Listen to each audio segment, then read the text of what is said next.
Hi, welcome to the Arlington County Board meeting. We're so glad you've joined us. Before the meeting gets started, here are a couple of things you can expect. The Arlington County Board meets monthly with the exception of August. Meetings are typically held in 2 sessions, Saturday regular meeting and a Tuesday recess meeting. These meetings are where the board makes decisions, hears updates, and receives public input on community issues. Today's recess meeting includes 3 parts: business and reports, regular agenda, and removed consent agenda. Recess meetings typically include board member reports, county manager reports, public recognitions, and appointments to advisory groups. The board then enters a closed session, which is not open to the public, and it is limited to matters permitted by the Virginia Freedom of Information Act. Regular agenda includes staff presentations, public hearings, and a full discussion from the county board before a vote. If you are signed up to speak, please note your speaking category. Individuals may speak for 2 or 3 minutes, and representatives of civic organizations may speak for 2, 3 minutes, or 5 minutes. After the regular hearing section, the board will consider items removed from the regular consent agenda. The same speaking rules apply. Individuals may speak for 2 or 3 minutes, and those organizational representatives have up to 5 minutes. Remain seated until your name is called. The clerk will call the current and next speaker. When called, come to the podium and use the button on the right to adjust the height. You can also adjust the microphone. A timer will be visible on the podium. Please stay within your allotted time so that everyone has an equal opportunity to be heard. For virtual speakers, keep your camera and microphone off until your name is called. When acknowledged, turn on your camera and unmute. Your timer will appear in the Teams meeting and will begin once you are recognized. If you need a reasonable accommodation, please speak to county staff outside the boardroom or the clerk at the dais. If you have any questions, staff are happy to assist you. Thank you for being here and sharing your voice with the county board. Have a great meeting.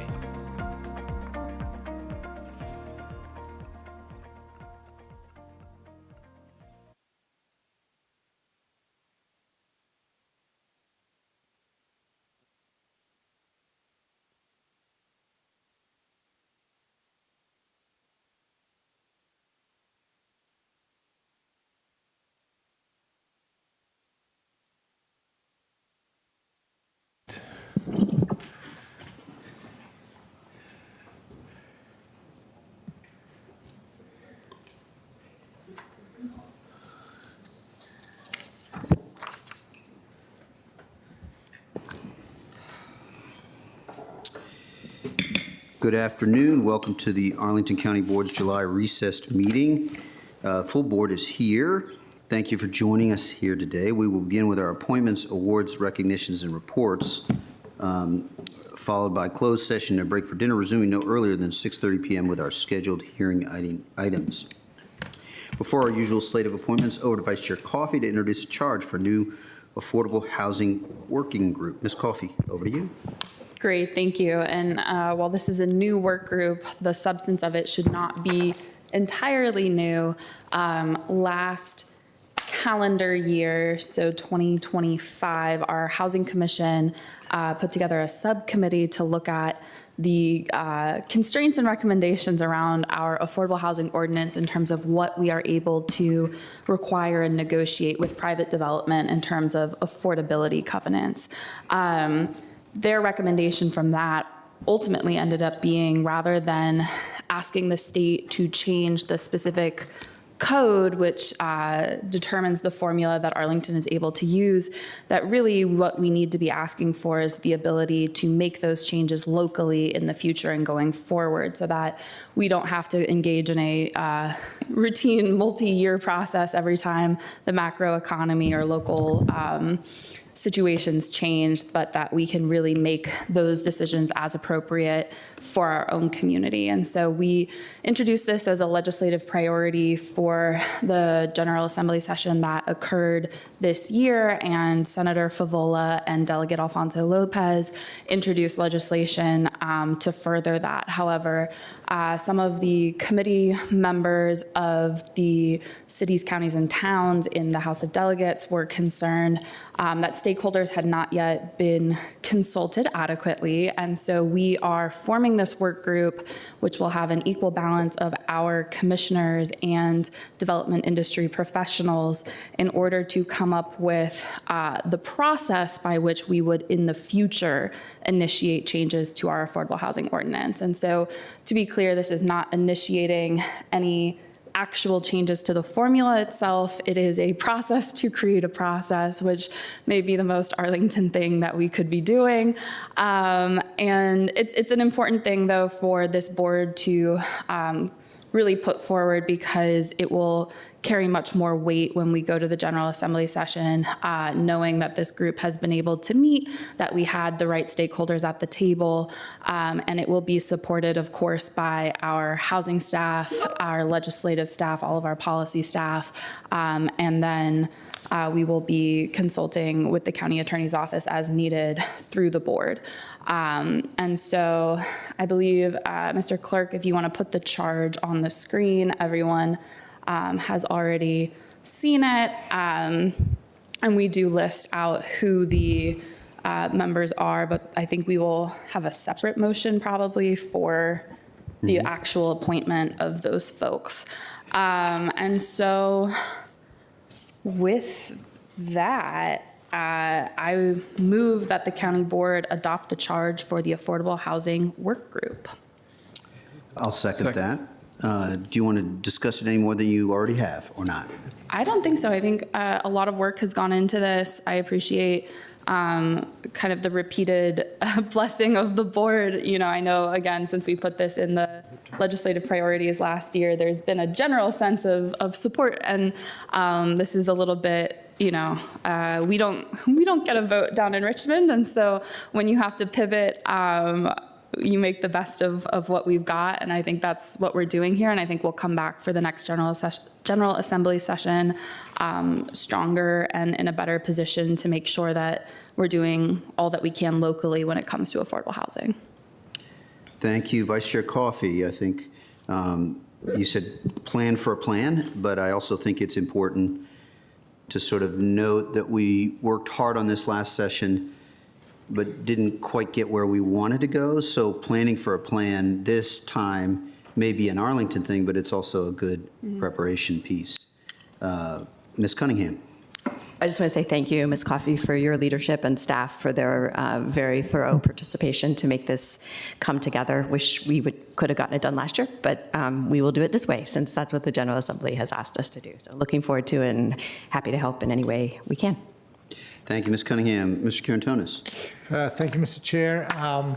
It's an amazing piece of work here. The charge is fantastic response to decades of advocacy. Actually, this is not the first time that we are looking at this. The most important and salient part here is that we have people from people who work with us from the industry and our commissioners.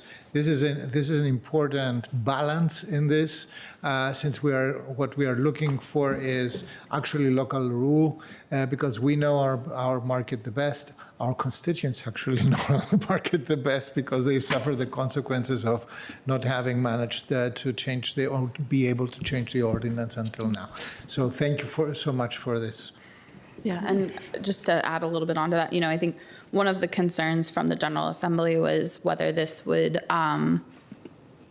decrease or prevent housing production. And I think Arlington has such a strong track record and such a strong commitment. None of us want that to be an unintentional result of changes to the ordinance. And so we really are committed. This is the reason for the balanced membership, is also to reflect our balanced commitment to both supply generally, but noting it is hardest to serve our lowest income residents when it comes to affordability. And we really do have to balance the needs for supply in general with our needs to serve very specific parts of our population, and making sure that we can, as you said, Mr. Karantonis, locally know what that correct balance is very important to us. Thank you, Ms. Coffey. Mr. Spain. I'll keep it brief. Just again, thanks to our vice chair, her leadership. don't take for granted is the makeup of this work group. And something I'm kind of laser focused on is, I often say, if you're not at the table helping shape the policy, you're on the sideline getting Scooby snacks. That's just a joke, everybody. That aside, if you look who's on here today, I think it's a great compilation of folks from not just industry, but also some of our renters and people on our commissions who I think are noteworthy and really committed to this call. So again, thank you, Madam Vice Chair, for that, and looking forward to the great work they're going to be doing here.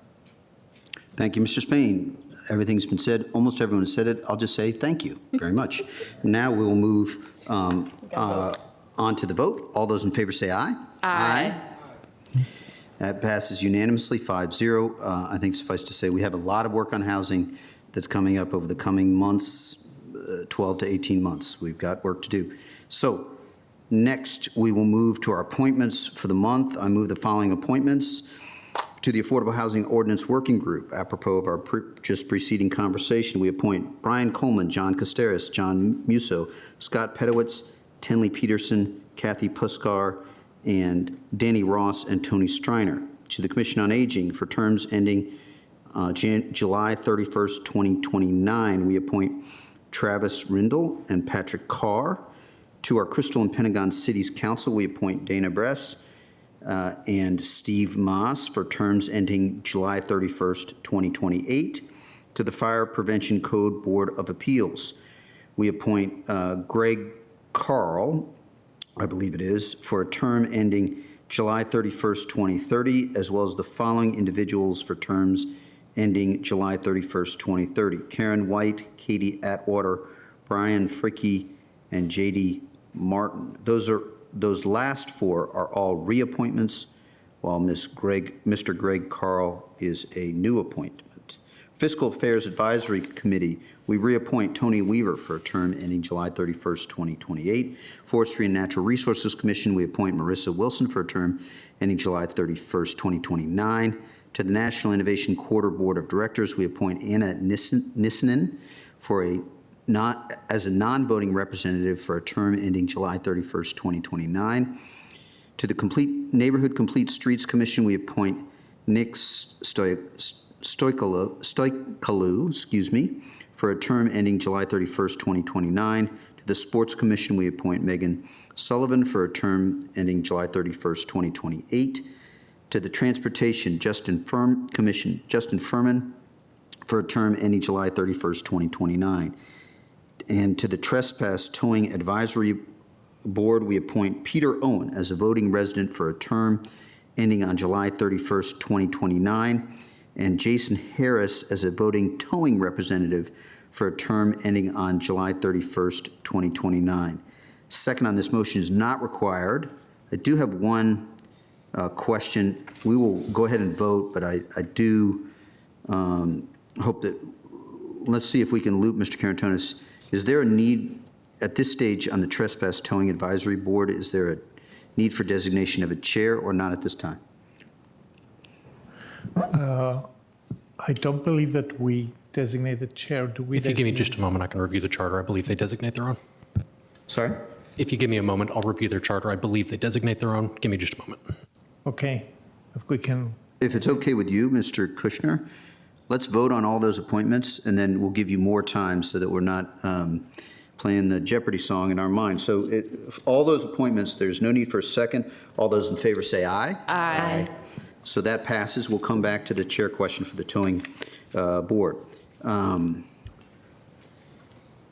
go next to proclamations and Mr. Spain, because we have to come back to the slide on federal workers, immigrants, and refugees. Mr. Spain, over to you. Disability Pride Month. Yeah, but he's got other stuff, so we're coming back to that. So if it's okay with you and Mr. Spain, if you're set, we'll send it over to you for You lead the way, Mr. Chair, and I'm right there with you. Okay. Well, it gives me great pleasure. This month, we just have one proclamation, but and what we're here to do briefly is talk about Disability Pride Month. July is Disability Pride Month and marks the anniversary of the signing of the Americans with Disabilities Act on July 26, 1990. Disability Pride Month, my friends, celebrates the identities, culture, contributions, and resilience of people with disabilities and recognizes disability as a natural and valuable part of human diversity. More than 1 in 4 adults in the United States report having a disability, including many members of our Arlington community. Arlington is committed to advancing accessibility, challenging stigma, and removing barriers so that people with disabilities can fully participate in all aspects of community life. We also want to recognize organizations including the ARC in Northern Virginia, who's not with us today, but SPARC and Independent Center of Northern Virginia and our Department of Health and Human Services for their continued advocacy, leadership, and support. And so I have a proclamation here. I'm not going to read it in its entirety, but now, therefore, the County Board of Arlington does hereby proclaim July 2026 as Disability Pride Month in Arlington County and encourages all residents, businesses, and organizations to join in celebrating the contributions of people with disabilities and in continuing the work of making Arlington a community that is inclusive and accessible for all. Signed under the seal of Arlington County, Matt DeFerranti, Chair of Arlington County Board. And if I can have those organizations and representatives that are here with us come up front so you can receive the proclamation. Thank you. Come on up front and we will serve as a backdrop. Please, thank you so much and congrats.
Oh, of course. Yes, thanks for coming.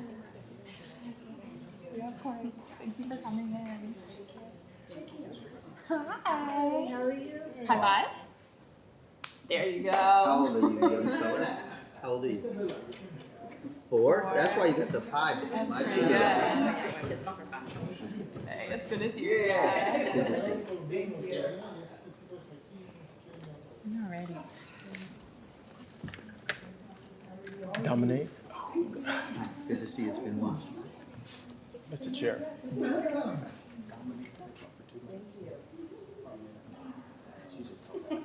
Sure. Where's David?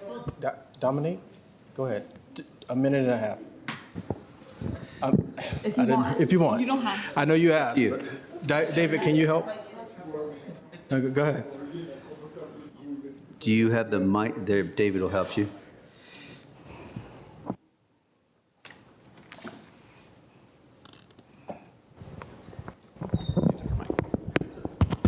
There you go. You can lift Thank that. you to the Arlington County Board for recognizing Disability Pride Month. ECMB is proud to be a disability-led organization working toward the collective liberation of all disabled people through advocacy, support, and community connection. Our new 3-year strategic plan reflects our vision of disabled people experiencing equity, access, and choice, empowered by interdependence, community, and collective human rights.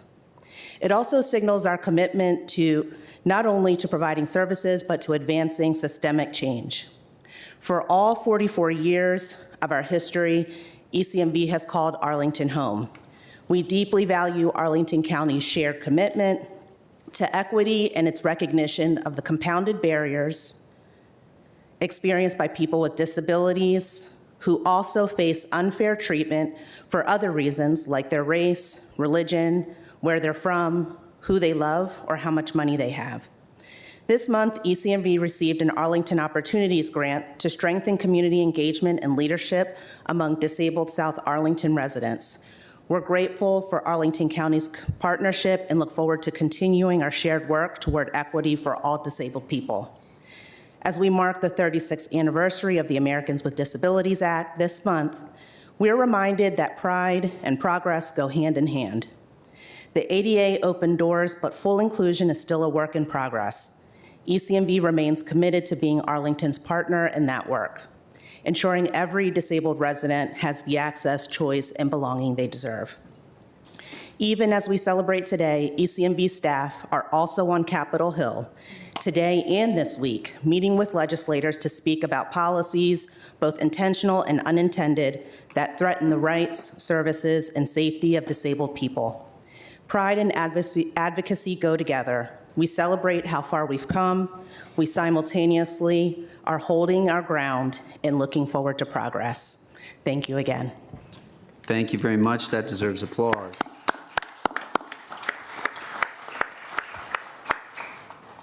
Appreciate you coming and your partnership, leadership within Arlington, I will note just again, and also the ongoing work. So thanks very much. Grateful, and you all are welcome to stay as long as you might wish. You also, if 5 minutes from now you say, we don't need every piece of that, then that's also your discretion, your call. We won't mind at all.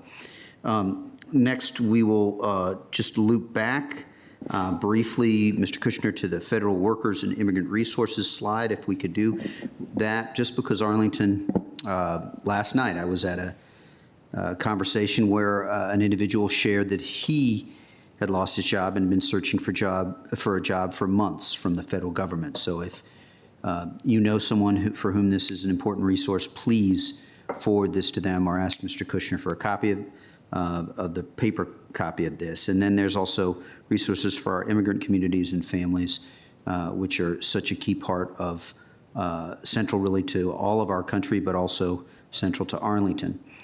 So those are resources. Next, we will turn to board member reports, and we have a discussion of from Ms. Cunningham and Mr. Spain with sort of a cameo of sorts from our county attorney, Mr. Samuel. But I don't know who's coming first, but if you pull up, perhaps if there are slides, Mr. Kushner can help. We'll go to Ms. Cunningham first, unless you guys have a different plan. There is a I think we have a procedural item first. Do you want to take that first, Mr. Spain? You want me to? Yeah. Or I can do it if you want. Yeah. So, Mr. Spain, Yep. thank you, Let me Ms. get Cunningham. this here. Oh, yes, the Yep, it's a procedural. motion, yep. Go ahead. So I have a motion. I move that the Arlington County Board approve a limited waiver of the attorney-client privilege and work product protection as follows. The board authorizes release of the county attorney's Virginia forms of local government report, sustainability in a form presented to the board today. The waiver extends only to the specific text approved for release and does not extend to A, any prior or subsequent drafts, B, any underlying research, notes, internal communications, or analysis not incorporated into the release text, C, any metadata, and D, anything else not in the specific text approved for release. 2, except as expressly waive all attorney-client privilege and work product protections applicable to anything, including but not limited to other legal analysis, advice, or recommendations prepared by or at the direction of County Attorney's Office concerning Arlington's form of government, or expressly preserved. This waiver shall not be construed as a subject matter waiver, and the county board does not consent to disclosure of any information beyond the specific content released pursuant to this motion. The county manager and county attorney are authorized to take all actions necessary to effectuate the release of the public report consistent with the terms of this motion.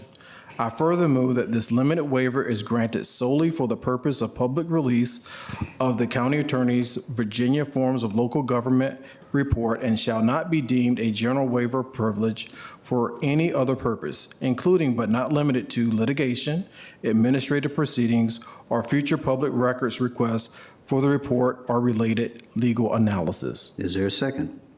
Second. Ms. Cunningham seconds.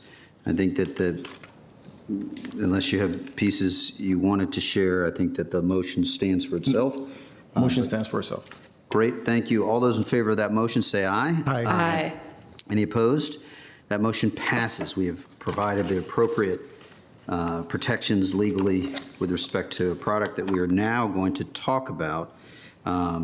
So, Ms. Cunningham, Mr. Spain, and Mr. Samuel, it's over to you. I don't know who's going first, but leave it to you. I'll go first. Go ahead. It'll be brief. So one, this brings us a moment in time where we are here to hear our analysis, legal analysis from our county attorney, and we want to thank you in advance, County Attorney, for all of your hard work on the board structure and the performance of legal analysis that has taken place. And I'm just going to let your content speak for itself as you have this discussion. Ms. Cunningham, any thoughts before we turn over to the County Attorney? No, thank you. We're on track and really deeply appreciate the attorney and his team for the deep analysis here, and excited to share it with the public so that we can continue on this journey together. Thank you. Mr. Samuel. Well, thank you. And the report, my understanding, is now published on the website. I have 10 copies here if anybody wants a print copy. I can pass those down.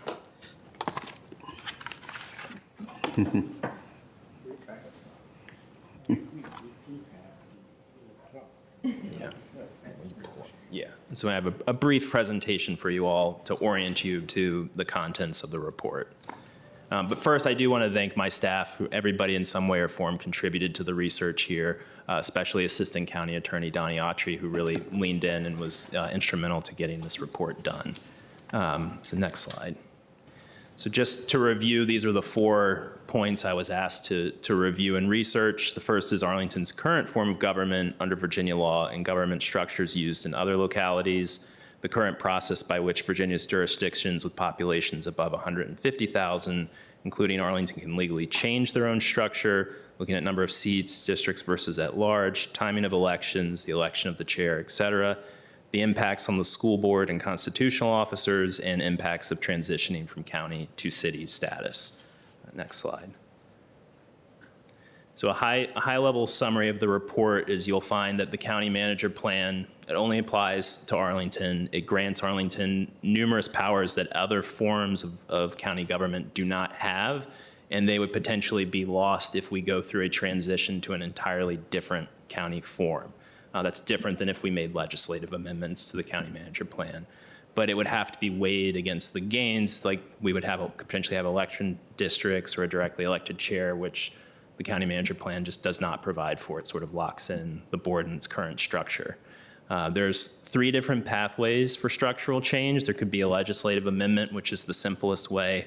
There could be a referendum to change to a different county form. And then there's conversion to city status. They each have their own distinct trade-offs as are laid out in the report.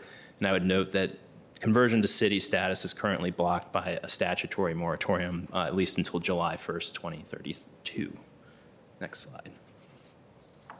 So for the first charge, I thought it'd be helpful, you can go to the next slide, to just orient how we compare to other Northern Virginia localities. First, by population, you can see we're one of the larger population-wise local governments. I think the ones ahead of us are obviously Fairfax County, Loudoun, and Prince William, but we are quite large population-wise. Next slide. Then looking at the different forms of government, we're the only locality under the county manager plan. The cities all have charters. Fairfax County is under the urban county executive form. Loudoun's under the traditional form, and Prince William's under the county executive form. So you can see each has selected a different form of government. Next slide. So then as far as the governing body and the number of members, the county's locked in at 5.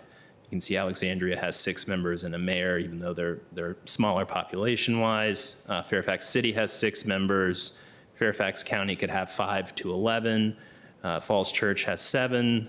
Loudoun has Board of Supervisors. It's not specified in the Virginia Code, but it could be anywhere from 3 to 11 is our analysis on that. And then Manassas and Manassas Park each have 6. And then Prince William could have 3 to 9 different members. But the county board is just statutorily set at 5. Next slide. So how the chair or mayor is elected, you can see Alexandria's by the voters at large, Fairfax City's by the voters at large, Fairfax County's by the voters at large, Falls Church is like the county where it's selected from council's members, Loudoun's by voters at large, Manassas by voters at large, Manassas Park by voters at large, and Prince William by voters at large. Next slide. And then for the election of governing body members, it varies whether it's at large or by district, and it's just a mix depending on the locality. Next slide. So the General Assembly has created various county government forms that localities can elect from. Each have different levels of executive independence and board involvement. Say the county manager plan is probably the most rigid as far as county manager independence. But again, that comes with a lot of numerous powers that we have that other localities do not. But we are the only one that requires at-large elections for all board members. All the others permit or require district-based representation. But as of July 1 of this year, if we hit 400,000 in populations, it would trigger a direct election requirement, or a district election requirement, excuse me. So next slide. So now we're transitioning to charge 2. Next slide. So there's really 3 different ways, and in my opinion, the easiest way is legislative amendment, where you would have the General Assembly amend the county manager plan itself to add flexibility or modify structural features, but that requires the General Assembly's support. The next option would be a referendum to change the county form of government, and so that would be moving from the county manager plan to the urban county executive or another county form, and you would have to analyze, as laid out in the report, the different powers and features of those different forms, because you then would be locked in to that form. And then conversion to independent city status, I think if the moratorium's lifted, the county meets the requirements to do that, but you would have to go through the process laid out in the Code of Virginia, which is currently under moratorium, so it's not an option right now. Next slide. So then the impacts on the school board and constitutional officers, next slide. If we converted to the county executive form, the county manager form, which is different than the county manager plan, or the urban county executive form, all of those forms replace the treasurer and the commissioner of revenue with a appointed director of finance, but otherwise I did not see impacts to the constitutionals in the other forms. And a change in form does not have to impact the governance of Arlington Public Schools, and I've gone through the analysis there on how you could ensure that no change would happen. Next slide. So the impacts of transitioning from county to city status. So say next slide, say the moratorium is lifted, transitioning to a city, you gain a huge increase in public fiscal obligations, and it's going to be very dependent on what the specific effects would be on how the General Assembly drafts the charter and what they're willing to approve. But again, right now, there's a moratorium on doing so. So that is the report at a high level, and I'm open to any questions. Thank you, Mr. Samuel. We have all, I believe, looked at a draft of this, and we just passed a motion such that to retain such legal rights as we have on that. But that doesn't mean, at least for my part, that perhaps I've absorbed all chapters and all 30-odd pages plus attachment. There's a lot to this.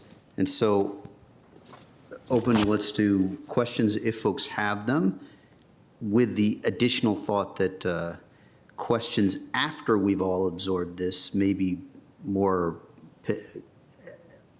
eloquent than questions before we've absorbed this. But I'm not, take your preference. Are there questions or thoughts or brief comments or whatever works for you? Yes, Mr. Spain. I will not have any additional questions at this time because I know the body of work that it took to get to these 30 some odd pages. And really, I would hope and expect that not only, we here on the county board will take much needed time during the month of August maybe to sit around and digest a lot of this because I think there will be questions, right, of course, down the road. And, for the public, these documents, what you have not seen, the 33 pages, right, is going to be published. So there's a lot of good content here. And I think, again, I just want to thank the county attorney for the efforts. This is a really tight job and informative, and onward to the next stage. I would say at this moment. That's all I have. Thank you, Mr. Spain. And we've kind of discussed this, and you guys may know off the top, but process-wise, you, Ms. Cunningham, introduced this as part of our process that we're going through, and there will be additional steps, and those steps are still to come with the clerk is leading that. Do you want to speak to that? Sure, very briefly, just that the public can follow along on the board structure and performance page on the website. There's a place to sign up for updates there or to share your interest in serving on any future work groups or committees that work on this. So, and as well, the timeline, which we went through in detail last time, so we didn't again this time, but we are proceeding along that timeline. I think the next piece will be the research partners' feedback, interim feedback, and then final. And Mr. Clerk, maybe you can give us a brief update there. Yeah, of course. Very briefly, just to note that we have selected a vendor and we are in the process of negotiating the contract at this point. We expect that award to happen imminently, I would say. We're on track for the rest of the timeline, tracking towards a October 30th of this year preliminary report, November 30th delivery of the final report. Thank you. Thank you, Ms. Cunningham and Mr. Kushner. Vice Chair Coffey. Yeah, thank you. First and foremost, again, I will echo the thanks to our county attorney and his staff. If Mr. DeFranti said he has not fully absorbed everything in this, and if he had, I'd be extraordinarily impressed given the amount of other work we've had going on. Yeah, it is lengthy and it is deep and detailed, and that is going to be very, very helpful. One thing I would say for our public following along that it is not and should not be is it is not an assessment in a normative or directional way. And I think that is really important. I had a couple of folks at a recent Open Door Monday ask, well, are you putting out like the pros and cons? And I think one of the complex parts of this is that what might be a pro for one person is a con for another person. And so making sure that this document stays very neutral and that the work we continue to do over the next few months remains really unbiased and impartial in terms of what the outcome might be is what our community should expect of us. And so I think, I know that there may be people out there who are wanting this to point them in a particular direction, and that's not what this does. And I think that is the correct and appropriate thing. But I hope that everyone will read it and think about it. There's a lot of interesting things. Virginia is quite the interesting place in terms of how governments have developed. And I know I learned a lot more than my 10th grade government class taught me. So thank you. Thank you, Ms. Coffey. With that, colleagues, we will continue the process with Mr. Kushner having indicated next steps, but we'll work on absorbing this over the coming weeks and months, and Ms. Cunningham and Mr. Spain will lead us forward as to our next steps. The next item that we will take up, we have already passed the waiver, I believe. That is all that is necessary on the form of government, if I'm correct. We're next turning to our legislative priorities public feedback process. Ms. Coffey. Great, and this is basically just a repeat of what we said last month in June, which is that for the first time ever, the board is doing a public engagement forum when it comes to our legislative package.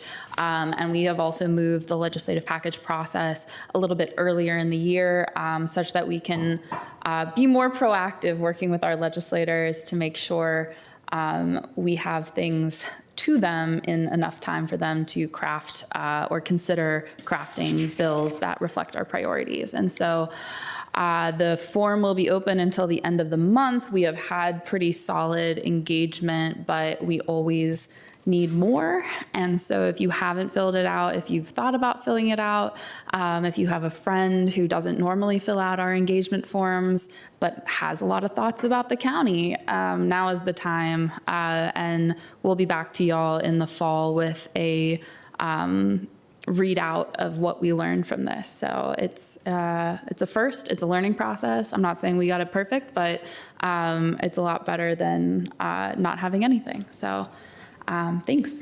Thank you, Ms. Coffey. Mr. Karantonis, yes.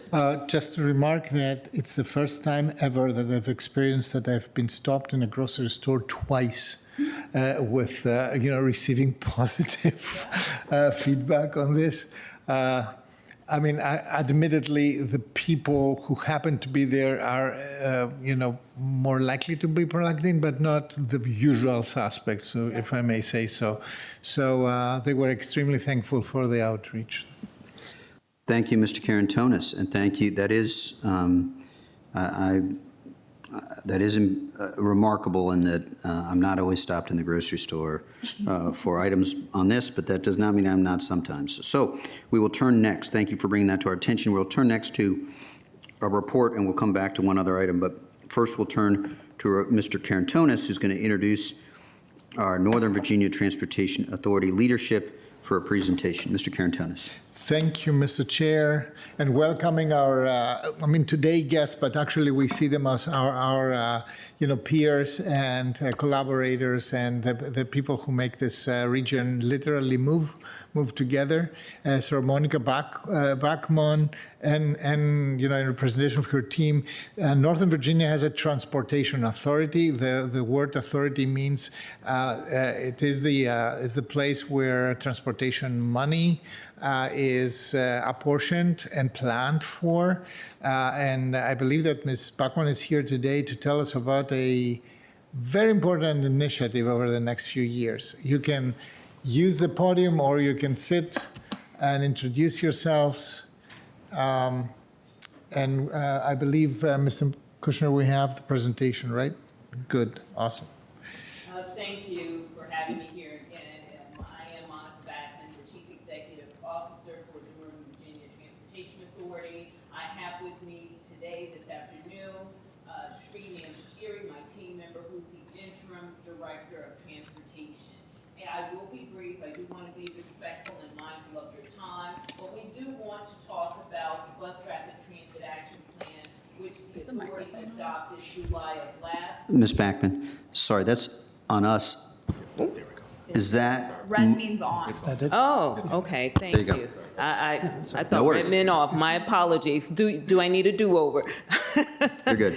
So again, wanted to talk about the BRT Bus Rapid Transit Action Plan in which the authority adopted July of last year, and it was unanimously adopted.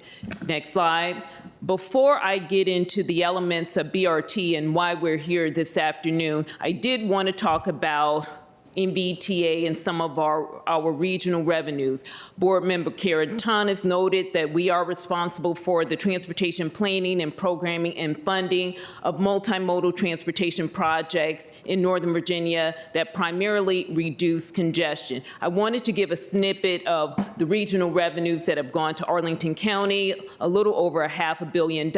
I'm not going to read over the key projects that we've identified, but you can see transit, bike ped projects, roadway interchange, and that last line says local distribution transfers that total $142 million.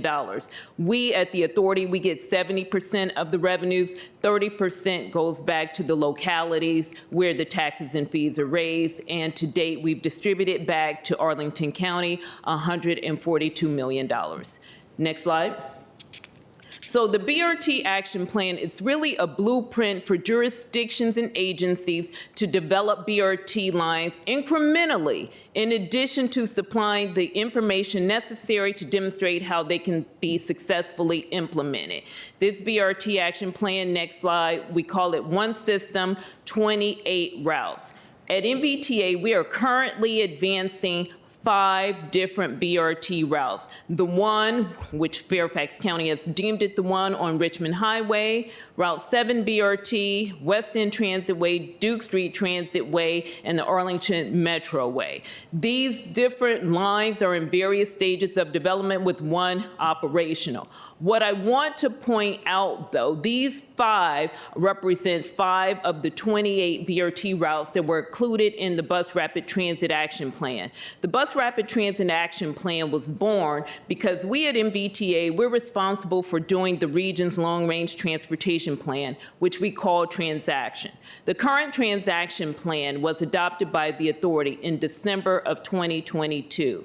When we do that plan, it gives us a keen opportunity to look at any gaps in the network, because Transaction is a needs-based plan. It is fiscally and geographically unconstrained. So we get projects, what we call top-down and bottom-up, submitted from jurisdictions and agencies, and then we have the opportunity to add additional projects. Transaction include projects that are not only in Northern Virginia, but are in the District of Columbia and Maryland as well, because we all know in this DMV region, bottlenecks are all across the region, and no one wants to be stopped based on jurisdictional boundaries. But when we were doing the current transaction, we noted that we needed a system, something that could provide high capacity, high quality, safe, reliable, and efficient transportation, and something that could be implemented sooner than Metro. Now, I do want to note that this does not take the place of any future Metro rail extensions, but this would provide high-capacity transit options that could be implemented sooner than Metro. In doing our analysis in the BRT Action Plan, we noted that this plan would have, by 2045, 47 million riders a year, which comes out to 143,000 daily riders. 27,000 cars daily shifted from single occupancy vehicle trips to using this system, and then 23 tons of carbon dioxide avoided daily, which is really important given some of our air quality issues that we've had over the last few days. Next slide. So Arlington is a key part of this BRT action plan. 9 of the 28 routes involve Arlington County. We have the Metro Way from Pentagon to Huntington, West End Transitway, Van Doren to Pentagon, Route 7, Tysons to Mark Center, Glebe Road, Marymount University to Potomac Yard, Columbia Pike to Crystal City, from the Skyline, Columbia Pike to DC, Annandale to Farragut, Arlington Boulevard, Dunn-Loring to Crystal City, Langston Boulevard, Dunn-Loring to Farragut, and then I-95 Express, which is from Dumfries to Crystal City. These routes are central to Arlington County, but in addition, central to the region. Next slide. So one of the questions we've been asked is, what is BRT? Do we need to have fixed guideway? Fairfax County, for the one on Richmond Highway, they are doing fixed guideway. VDOT is widening Richmond Highway, Route 1, and the BRT system will run in the median. That means nothing else, fixed guideway, nothing else will run in that median. But that does not represent all types of BRT. It may be preferred in some cases, but it does not represent all types of BRT. We can have signal preemption, dedicated lanes all day or certain times of the day.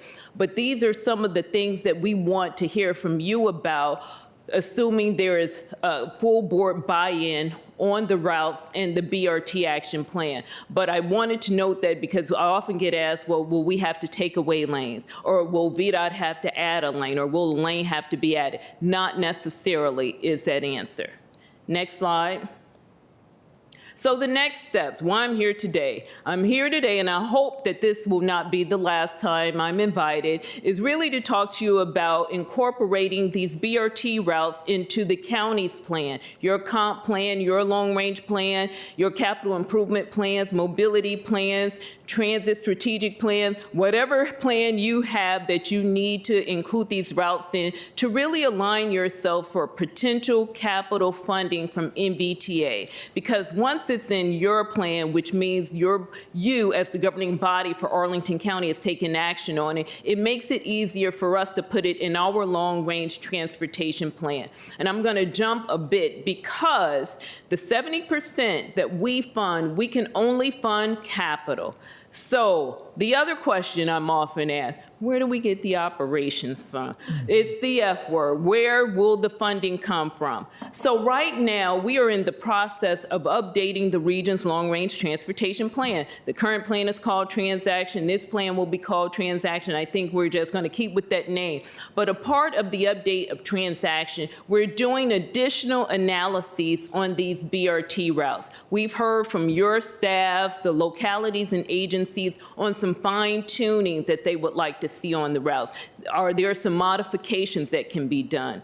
Additionally, we're looking at some of the potential funding packages and strategies that could go or be implemented to operate BRT. While we are prevented from using any of the 70% for operational, there are federal monies, there are state monies, and there are other opportunities that we will look at for operational and that we are looking at. I want to note this is not overnight. When we say 2045, some of this is more near term, some of this is longer term, but we want to make sure that we're building upon this to have a seamless, integrated system.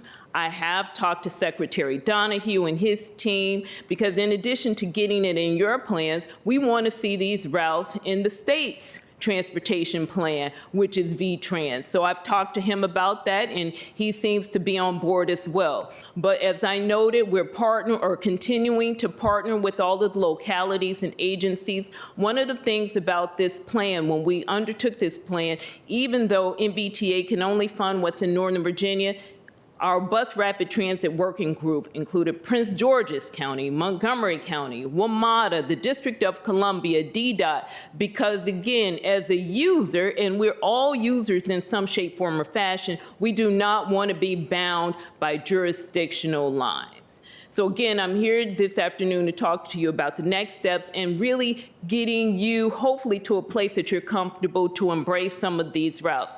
But I do note we are on phase 2 and doing some refined analysis. Next slide.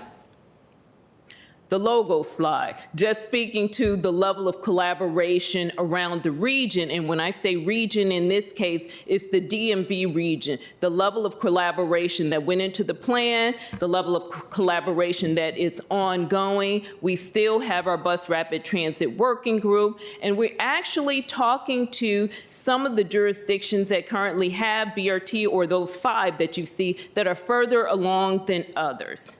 Next slide, which is the last slide, and how to contact us, but you all know how to get in touch with us. So thank you for your time this afternoon, and we are here for questions. Thank you, Ms. Backman. Go ahead, Mr. Carantonis, sorry. No problem, Mr. Chair. I mean, thank you indeed for this. We really appreciate that you're here and that you present. I mean, it's a good thing to talk to the general public about this work. And I know that, I mean, we have to credit you with, and your staff and your team. By the way, I should know that NVTA was Best Commuter Workplace in the second year in a row? Second year in a row, yes. Right, that was a big one. So you actually walk, or, you know, take the transit walk. We and do. not only talk the talk. It's important to practice what we preach. Right. So one thing that is very clear and should be said also is that this government here in Arlington County, you have seen from our demographics, we briefly mentioned that we are, you know, small, but we are very intense. So we have a lot of residents. Also, our daytime population is significantly higher than, you know, the resident population, and everybody moves. Yes. So making it possible and easy to move in a well enmeshed transit system is a primary goal of ours, and this is the reason why I think that we have and we will continue to invest and support your work. This is no question about that. Over years, we have indeed, funded as much as our part, and for many years, we have seen also that we didn't get always the return on investment that we want. There is a long game here, but we always wanted to make sure that your work goes forward. And the systemic view on rapid transit, bus and otherwise, and how it enmeshes with other modals is extremely important. As a more dense community, we have more of an emphasis on multimodal. This is our gateway to reducing congestion. Other communities in the region need to get there. We understand that. So this is why we need the NVTA to manage and balance these needs. Colleagues, any questions for Ms. Bachmann and her staff? Thank you, Mr. Carantonis. Vice Chair Coffey. Not a question as much as just appreciation. I think especially for thinking of BRT kind of more flexibly. I know that there are BRT purists out there who really only view bus rapid transit as that kind of, you showed the gradation of different options there and really view it as it can only be BRT if it has all of the elements. And I think that can actually be really dissuasive, frankly, especially in an area like Arlington where we are so built out and our right-of-way width sometimes is what it is because the building lines are where they are. And so I think it's great to really see the options and opportunities and not just an ideal version that might be impossible to reach. And so I really do appreciate the endorsement of that vision that, we can, just because we don't hit the Route 1 thoroughfare that some people might want, it doesn't mean it's not BRT at the end of the day. So I appreciate that. And I think also just, for our board thinking about the investments, I think operating is always the question at the end of the day.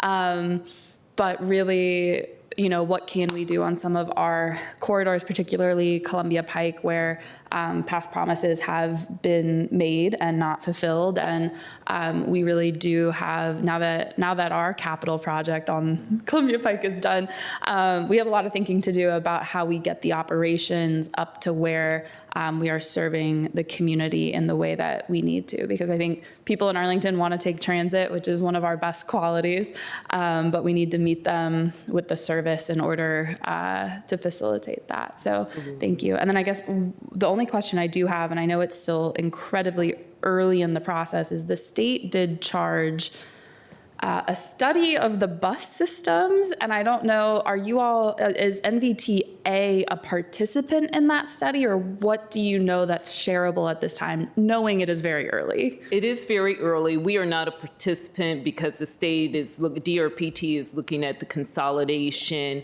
of the bus systems, and we're not an operator. However, having said that, Ms. Zimmerman, the director of BRT, is an authority member, and I meet with her monthly, and we talk about, where they are going with this study effort.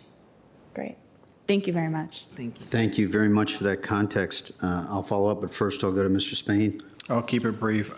Thank you, Monica, and to the entire team for being with us today. And as you talk about BRT, a broad conversation, I just want to kind of pivot for a second and really, the work that is happening in and around your sphere of influence. MVTA, a couple of us, we serve, right, on several commissions, I being the PCAC. I just want to thank you for all the work you did on the 6-year plan. Arlington, at the end of the day, even when we think about the multimodal projects, we did pretty good. And know that you have a partner here. And one thing I've tried to do is really lift up throughout the community. I know you have the transaction piece aspect where you want more community engagement into these processes. And I just want to thank you again for that. And we've had candid conversations about how do we hear from more folks, because these projects, whether it's BRT or you name the transportation, it affects so many of us. So this is just a shout out to thank you for being with us today, and thank you for all the hard work. And I think this board here really commends you and all of your hard work. Look forward to seeing you at another committee meeting. And thank you for that, Board Member Spain, and you yourself and Board Member Karatanis. And I do want to know, you were at the pop-up. My team sent me a text. They were like, Board Member Spain is here. Look for the selfie. And we really, really appreciate it. You got that right. Because that is more promotion for other people to see it and then go in and take the survey and ask questions, and we're drawing in more people. So we're appreciative of that. I just want you, we see you, and I was just shocked, going to the farmer's market. I thought, wow, I mean, y'all were set up, and it was just amazing. So continue to do that throughout the region, of course, and you're always welcome here in Arlington. Thank you. Thank you, Mr. Spain. Ms. Cunningham. I'll add my thanks as well. I didn't catch that pop-up, but at Bike to Work Day, your team was out in force as well. And just the ability to pull back and envision where we're going as a region is such a gift. So thank you for your work and for your team's commitment and expertise in that area. I know there are a number of folks along the Langston Boulevard corridor that are very excited to see that yellow number 10 as they're working through, as the Roosevelt Bridge is getting rebuilt. The beloved 3Y is on pause for a little bit. So lots of excitement, and it's great to see what's coming, and we look forward to continuing to partner. Thank you. Thank you, Ms. Cunningham. I'll just say to Ms. Coffey's comments, if you can send me the slide deck, I am still working towards the precision of not purity on BRT of dedicated lane, but more frequent buses is not quite what I think of. So I've got to get clear on that policy area. So that's one thought. A second is, every time, Ms. Backman, you speak, you bring good energy, you do not repeat, and you are precise, which if I did that every time, my wife would love me a lot more. No, and you're making me a little jealous that Mr. Karantonis, is now our liaison, but just grateful for all that you've done and you continue to do. And any closing thoughts, Mr. Karantonis? Yes, two things. Besides thanking Ms. Backman and Mr. Napoltheri for being with us today. The work on BRT, it's not just work on BRT. It's actually work on connectivity in the region. We have been, it's logical for the more urban, more dense jurisdictions, us, Alexandria, maybe Falls Church, and the more dense parts of Fairfax County to insist in multimodalism and higher connectivity, high frequency, high connectivity. You shouldn't have to plan your trip. The trip has to have you as a rider planned in. And we begin. I mean, on Columbia Pike right now there is an A40 bus every 6 minutes. That's something, I can tell you that. I mean, people have to get used to that, but once they get used to that, they experience a completely new level of service. I do think, I mean, if you take your slide, I don't remember if it's 4 or 5, where you have this weaved, it looks kind of like too much and too colorful, but actually it's a slide that shows the possibilities, and what we are talking here in transaction is one of the many very serious places where prioritization has to happen. We are beginning to see how this begins to materialize, and what is the driving, in my opinion, there are two driving. You said that very well, needs-based. Now, needs are everywhere, but needs is also a function of how many people need that. It's also a function of how, well-served. I mean, sometimes it makes more sense to serve those who are less served. This is the equity argument, and postpone a little bit the service for others, and vice versa. So for me, this is the work that you are engaging through this process here, and I'm extremely excited to be your companion on this, and I believe all my colleagues are as well. So I look really forward to discuss that more and to see how better we can enmesh our own work. I noticed that one of the biggest operators in our region, which is WMATA, and now has a BRT program. Actually, they talk very loudly about that, and they talk in very serious terms about that. Route 7 is home of hundreds of thousands of people, actually. Columbia Pike, which is the annex and the connection to the central to the central part of the city of Pentagon City, is home of another 40,000 people at the very least in the capture area of the system. So we're talking very serious service here, and I think your presence here gives us a point where to take another selfie and say, yeah, well, remember that this is really serious. We don't just talk about that. We are actually putting also our money where our mouth is on this. Thank you. And thank you to your team that's been working with us diligently. So thank you. Thank you, Ms. Backman and Tree and the whole team at NVTA. Thank you for the presentation. And with that, we will move on to our next item. I allowed for 90 seconds previously, so I'm going to make an allowance here in an audible that won't shock you too much. Ms. Cunningham, you had a brief topic that you wanted to cover. I did. I just wanted to share, I was grateful to represent the board last night at the farewell party for Ayers Variety and Hardware in Westover. It's been an institution in Arlington for about as long as Arlington's been anything like Arlington is today, starting in 1948 with John Ayers, and then in the Kaplan family, currently until Sunday, run by Christy Paterkin and Keith Kaplan. So just an enormous joy and sadness yesterday as the Westover Village Civic Association celebrated and hosted very graciously by Grace Abenajim Shea from Lebanese Taverna.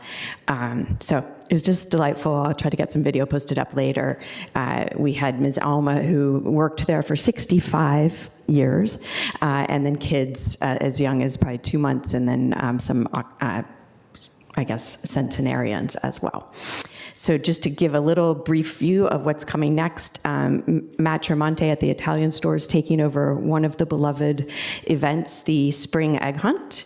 The Historical Society has collected a number of great things that will be on display. Landlords working on a new business, and I think all of us are invited to celebrate all of our small businesses and shop local as we can. And I know we'll be hearing more from our economic development director, who has just joined us. Thank you. Thank you, Ms. Cunningham. Next, we'll turn to the managers, and I had a few other things last night, but we appreciate you representing us there, and others. I know others of us wished to be there, but thank you. Mr. Manager, over to your reports. Yeah, thank you, Mr. Chair. And I have a lot of items to cover today. First one I'm going to start off with is an update for folks on our Permit Arlington customer enhancements. And so it's 5 years ago, 2021, when Permit Arlington launched. And for those of you who do not know, Permit Arlington is our online customer portal for all things related to permitting. And it was created to provide a more streamlined customer experience for permit applications, plan review, payments, tracking, and then finally for permit issuance. And over those last 5 years, we've made a lot of progress in modernizing how residents, businesses, and contractors interact with us throughout the permitting process. In a moment, you're going to hear from David Kiefer, who is our customer service manager, about some of the specific improvements. But I want to highlight the reality is we have come a long way. Unfortunately, I remember when we used to walk around with these printed 24 by 32-inch plan sets that had to be hand stamped by various county departments. But we know there's a lot of work still ahead of us. Permitting is complex, and we're trying to always improve the customer experience and improve communication. So we have a lot of work underway right now, and a lot of things planned. And so before I turn it over to David, though, I did want to talk about one thing. And sorry that Matt left here, because I was going to make a little joke, but I'll do it anyway. That there's an effort underway at the Northern Virginia Regional Commission. And as you know, our chair, Matt DeFerranti, chairs NVRC in his spare time. And that Takis Karantonis also serves on the commission. And I've been in discussions with Craig Pfeiffer, who's the new executive director there, who is teeing up a process to partner with George Mason University to look at how each of our regional jurisdictions approach permitting. This plan, now this, with the details to come, is meant to establish a baseline to examine the quality of the permitting process in the region. It's going to analyze across jurisdictions the overall time for steps in the process, the role of the quality of applicant materials that are submitted, and other topics. This review is not meant to pick a best-in-class jurisdiction, but hopefully help us learn from our neighbors and helps lend some objective truth to something which I hear all the time, which I know you do. Frequent statements from our customers that if only you did what jurisdiction X did, everything would be fine. By the way, my colleagues in the region, in a completely unsurprising turn of events, say their contractors frequently say, hurry up and do it as quickly as Arlington. Perhaps as often as we hear, hurry it up and do it as quickly as Fairfax. So I hope that will provide some perspective. With that, I'm going to turn it over to Dave Kiefer for a lot more details on what we've been up to. So over to you, Dave. Thank you, Mark, and thank you everybody for having me here today. If I'm going to present on some things of improvements, mainly in the way of resource material to help our applicants, specifically those first-time, less frequent users of the system. But before I do that, I do want to jump into some just overview of Permit Arlington, as well as some volume stats on that front. If we can bring up those slides, please.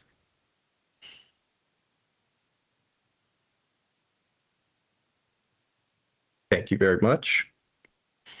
So the overall customer experience related to Permit Arlington includes our online system, which is our Excella system, the website, which is very vast with information and virtual tools, our in-person office, our Permit Arlington Center, right in the bottom building, as well as our call centers across our three main permitting units.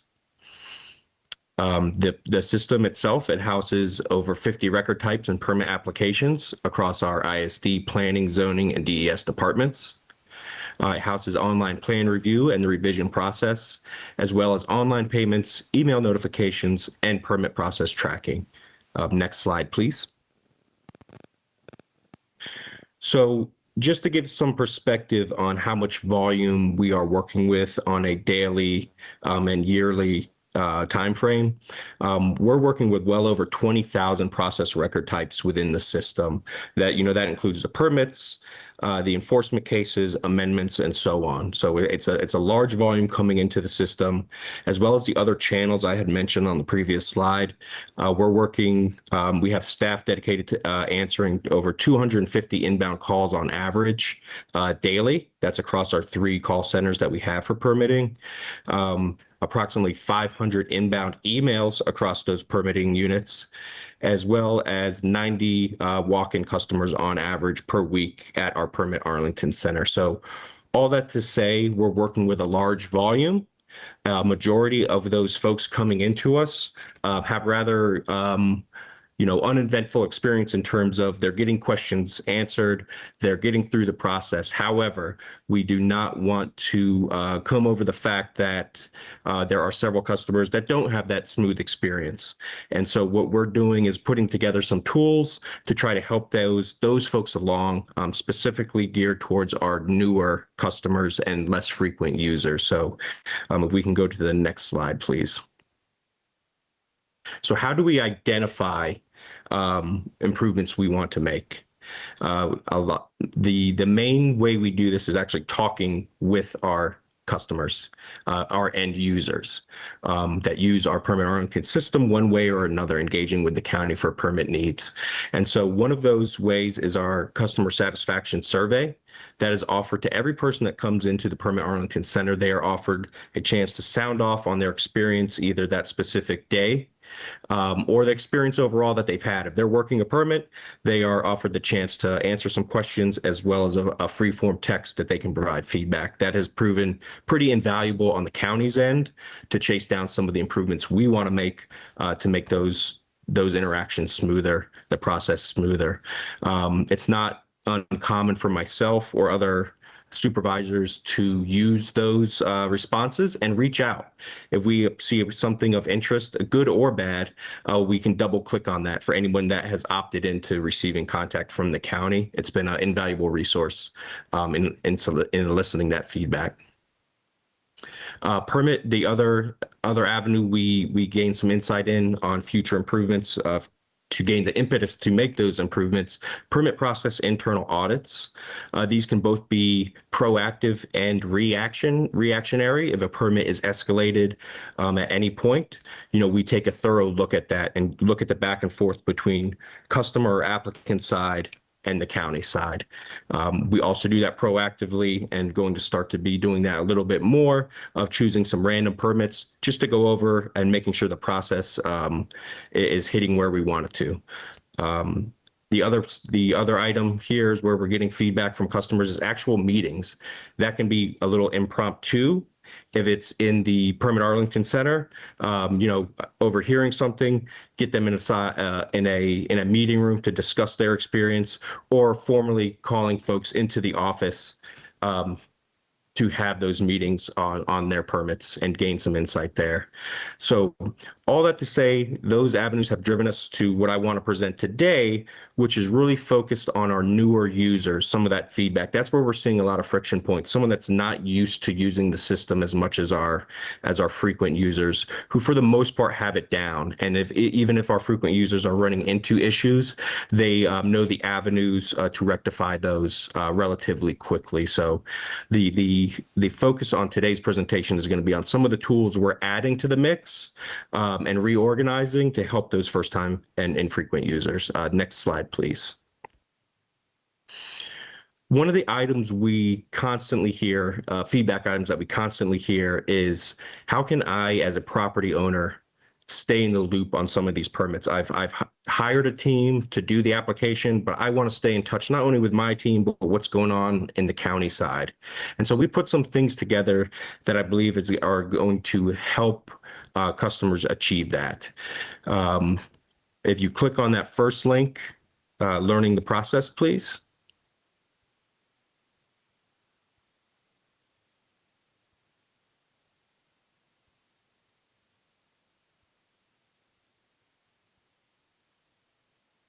You might just have to do a control click.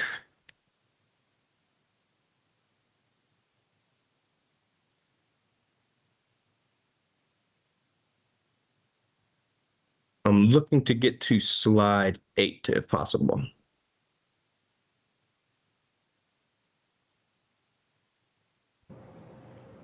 You may need to give me a moment to troubleshoot. Sure, thank you.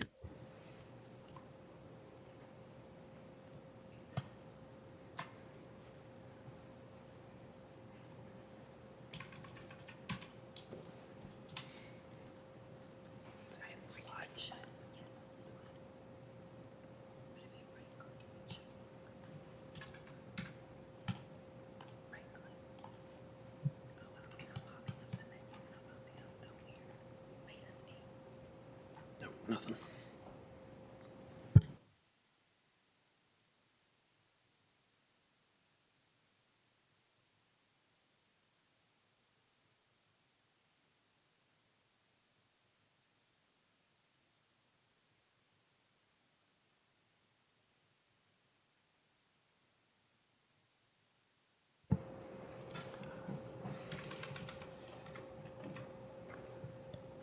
All right, sorry about that.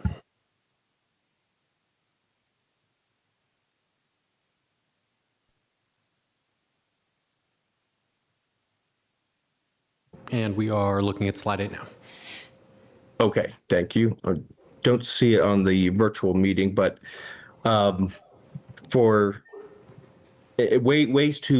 we're looking for ways to introduce the process again to those newer infrequent users. So one thing we have put together rather recently is a welcome video from 2 of the Permit Arlington sponsors, Greg and DES, as well as Sami and CPHD. It at a high level introduces somebody and sets the expectation of what to expect when you enter into the permitting process at a very high level. What kind of things to be aware of, what kind of things you can apply for. So it does a great job of introducing somebody to the process and what to expect. other items we're putting on this page for our newer users and our property owners, listing all the permits that are available, which allow you to click into the permit, see all the information that we have readily available on the website. If you can click the back arrow, so back to slide 5, please. Other items we are pulling out of existing resources to better highlight and get that in front of people to use. One of those is creating a collection. So this is available in Permit Arlington today in the system.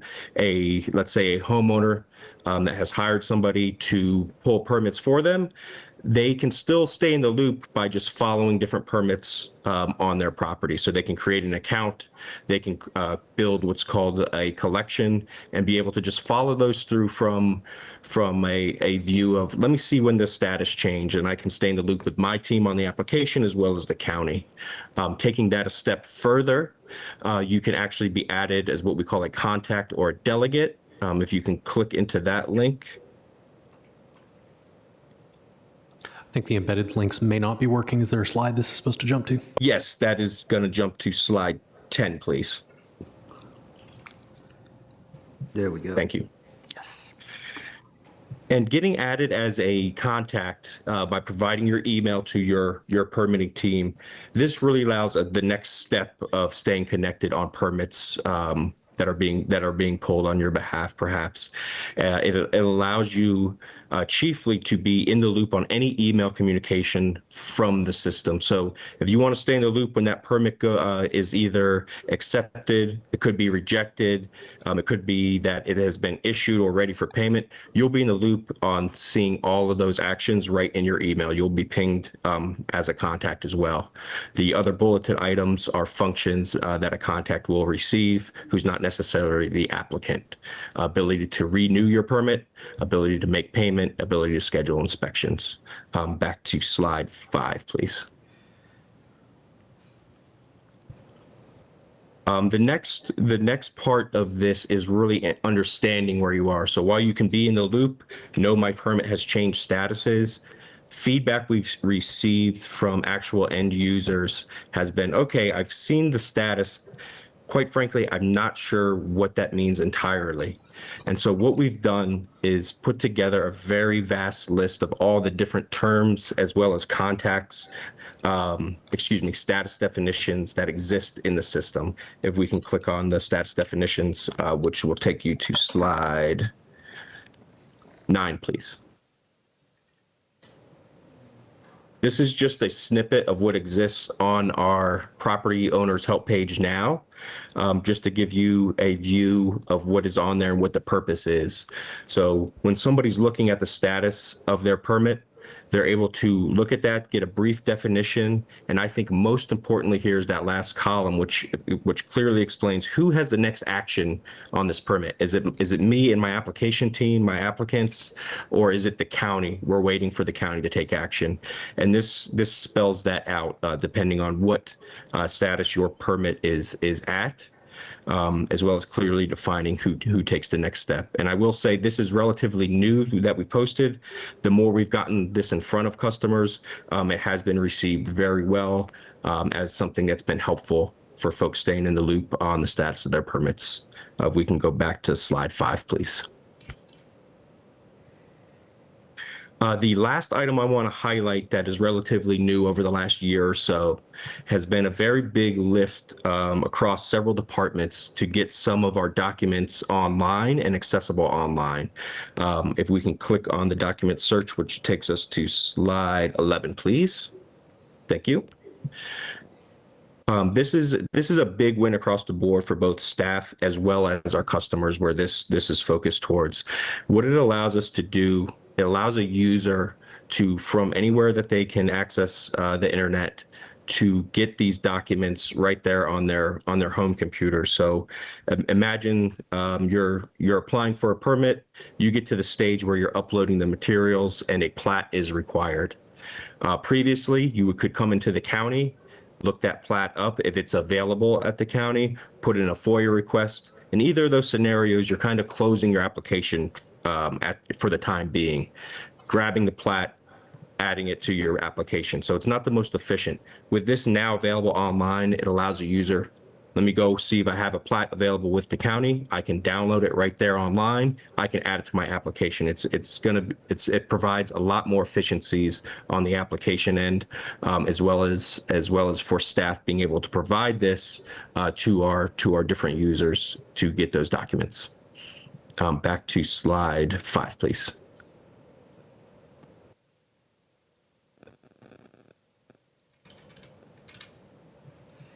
And if we can move to slide 6. So those are the items I wanted to highlight that are in existence today. We're doing our best to promote awareness of those through different avenues. But the other items I want to put on your radars in the same vein of this, helping these first-time customers.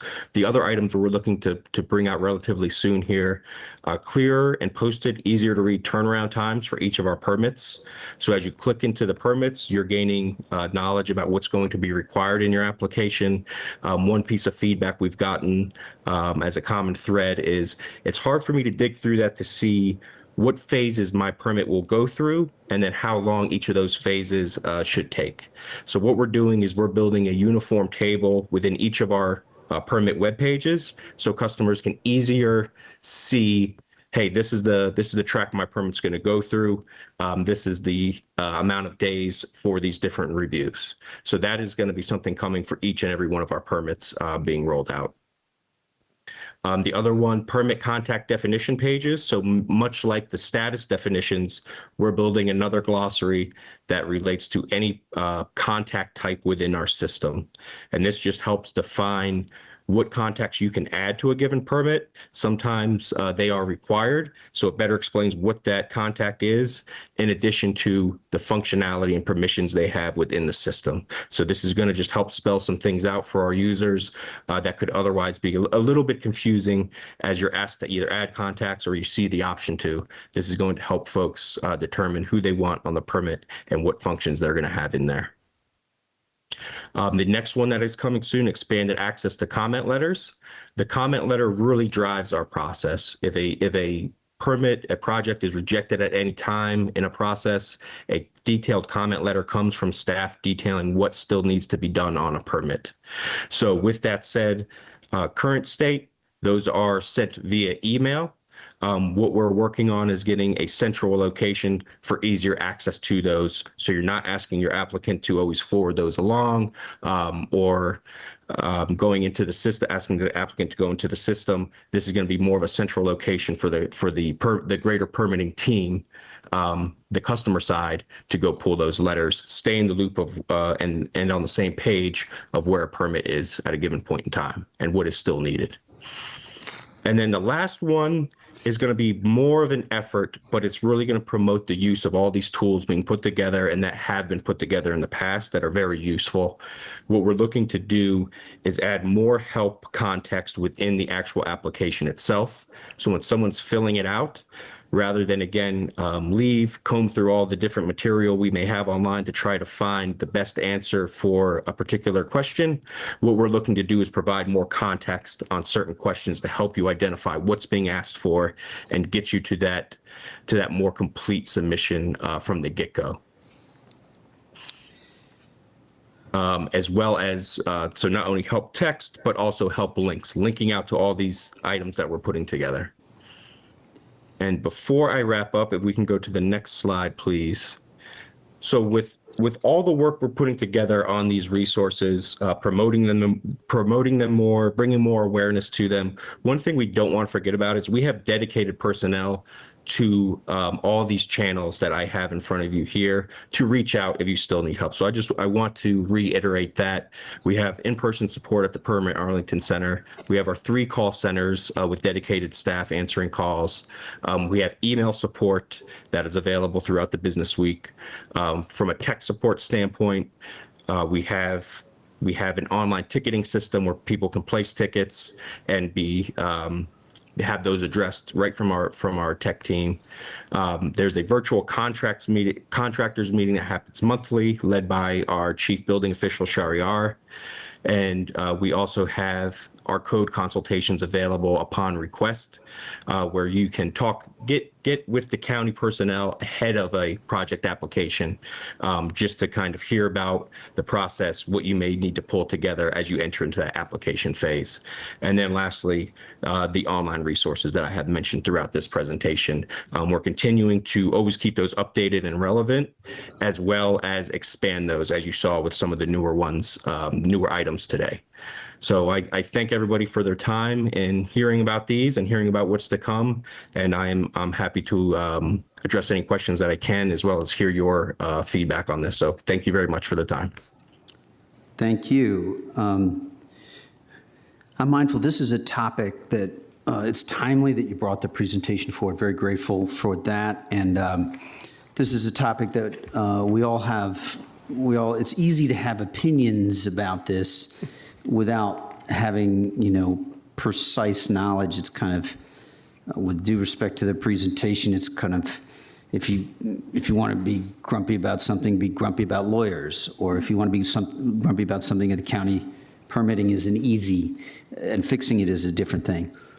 I guess I'd love to see the slide deck, and then I feel as though it would be helpful for me and the board to try and do some thinking about what we hear and then mesh it with the knowledge that you guys just shared. And so I'm not on the fly, not trying to pick out two people who raise their hands, but I'm just, maybe we can brainstorm, because we're all likely to have questions, and we have only until 5 to wrap up all 4 of the presentations.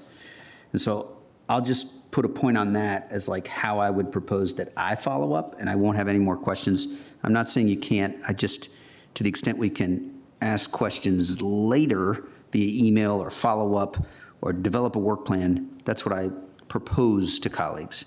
Mr. Karantonis.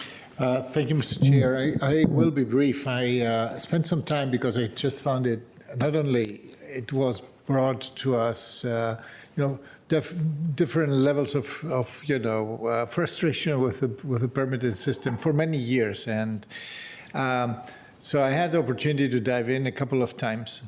And every time I was discovering new things. Like, for example, there is no one product here. The homes are extremely complex. They are bespoke, different architects, different things.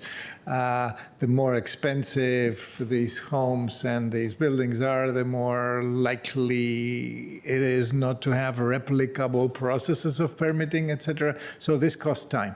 So one thing that I was struggling with, and it doesn't have to be answered now, is how we measure, fluency. There is. I sat down with a small home developer, contractor, et cetera, and we went through that, and I figured out that he was expecting like 9 months in total, out of which 1 or 1.5 months permitting. But then once we began to look a little bit into, what he was getting out from the system, I was seeing, oh, here it's a bespoke thing, and here's another thing, and here comes a different heating elements, and a fantastic heat pump over there, and all this was complicating.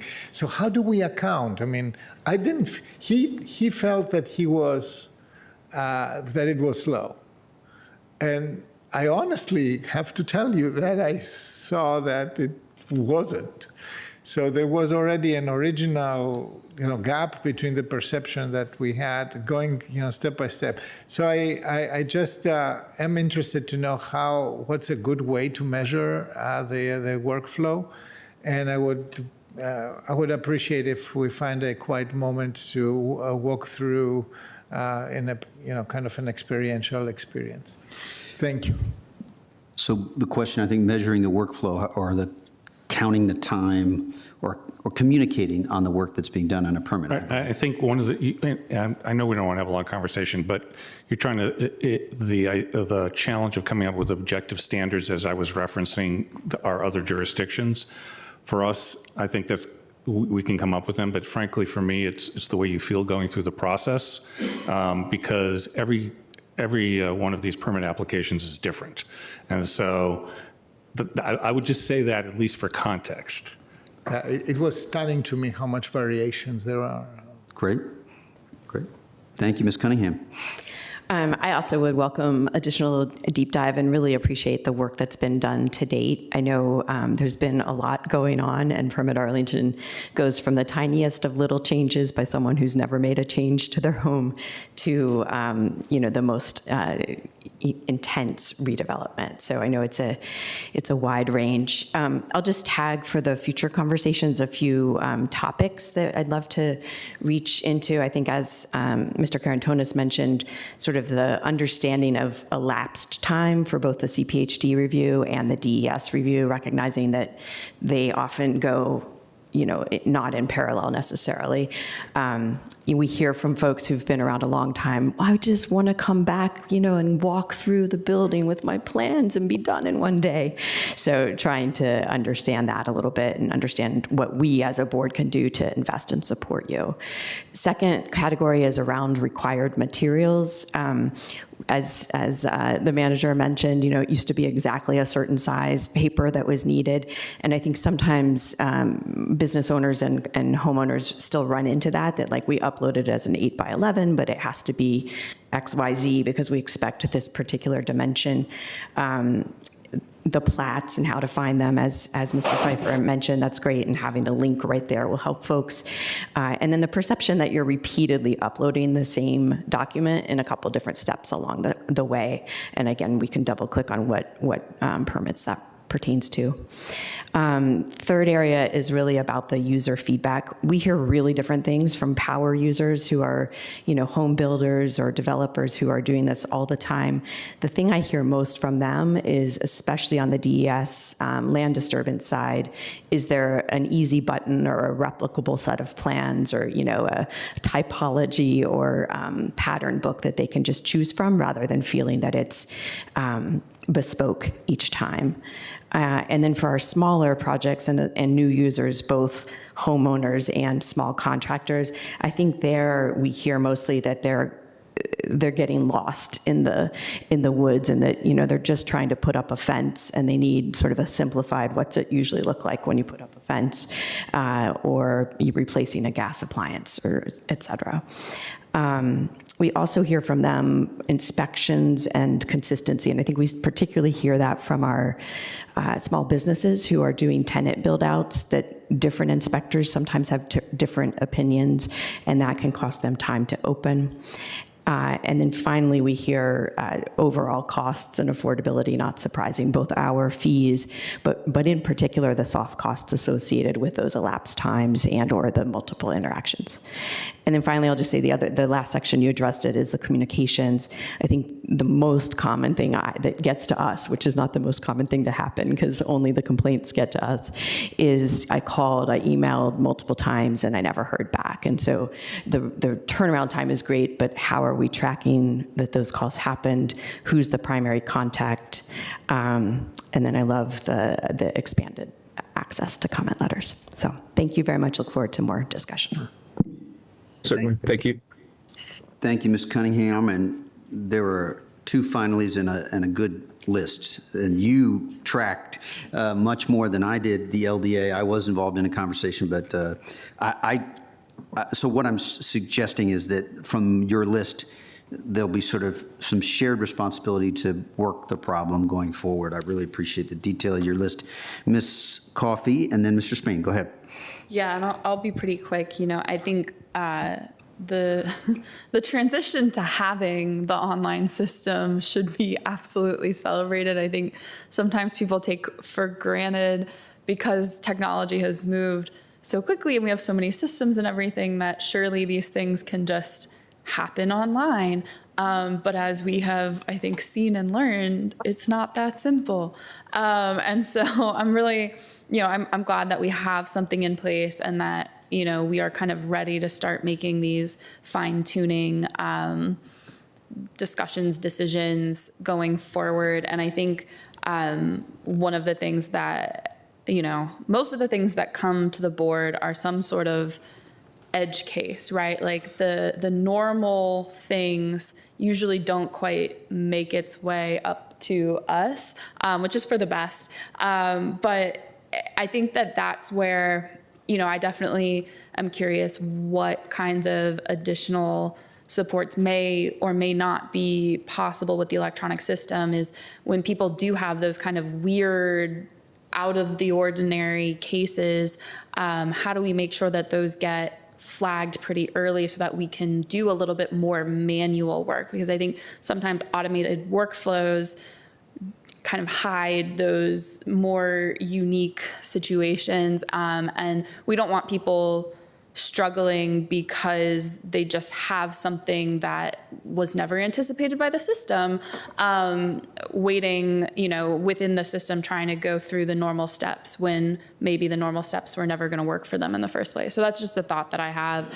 And in general, I think, I certainly hear from all of our jurisdictional colleagues as well that I don't think anyone's happy with any local government in terms of permitting.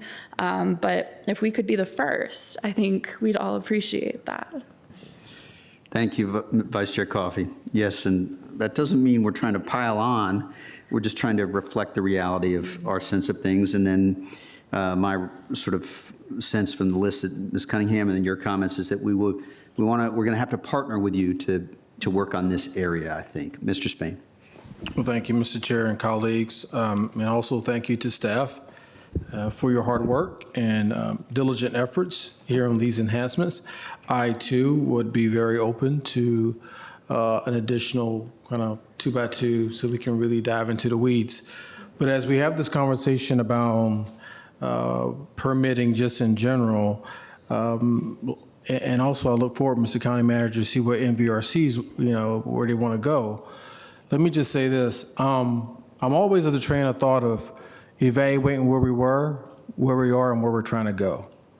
And I think in this moment when we have the potential to use some aspects of AI, and I know there's some limitations there, but what that may look like, our online permitting tracking software, real time, so people get a pulse of what's going on. The opportunity even for same day permitting and how do we work that? I think that also will cause us to think about manpower and personnel, but then some guarantee type review timelines. Right? A person out in the community comes in and says, I have X project and we have some level of guarantee that X will go done in 10 days or 15 days, kind of reassuring folks.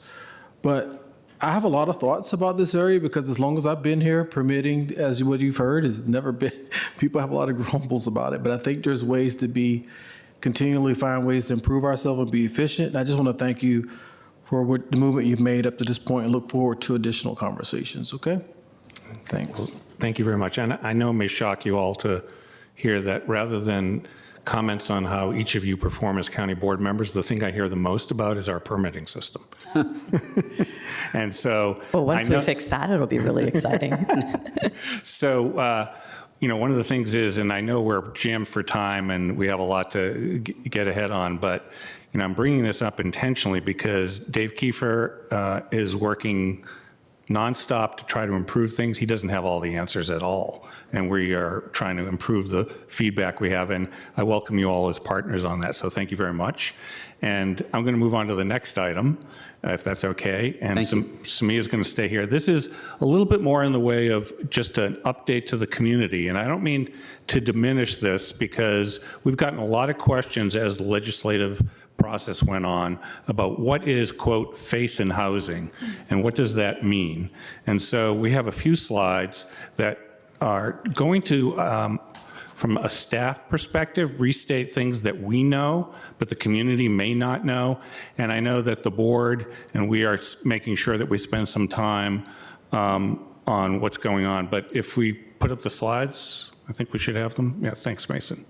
The first slide talks about there was an act that was passed that amends the Code of Virginia, and the county's going to have to come behind that and change our county code, that requires local governments to allow qualifying affordable housing projects by right. And that is going to be effective January 1st of the upcoming year, 2027. And so right now, we're spending our time focusing on what does this mean and what's required. So let's go to the next slide.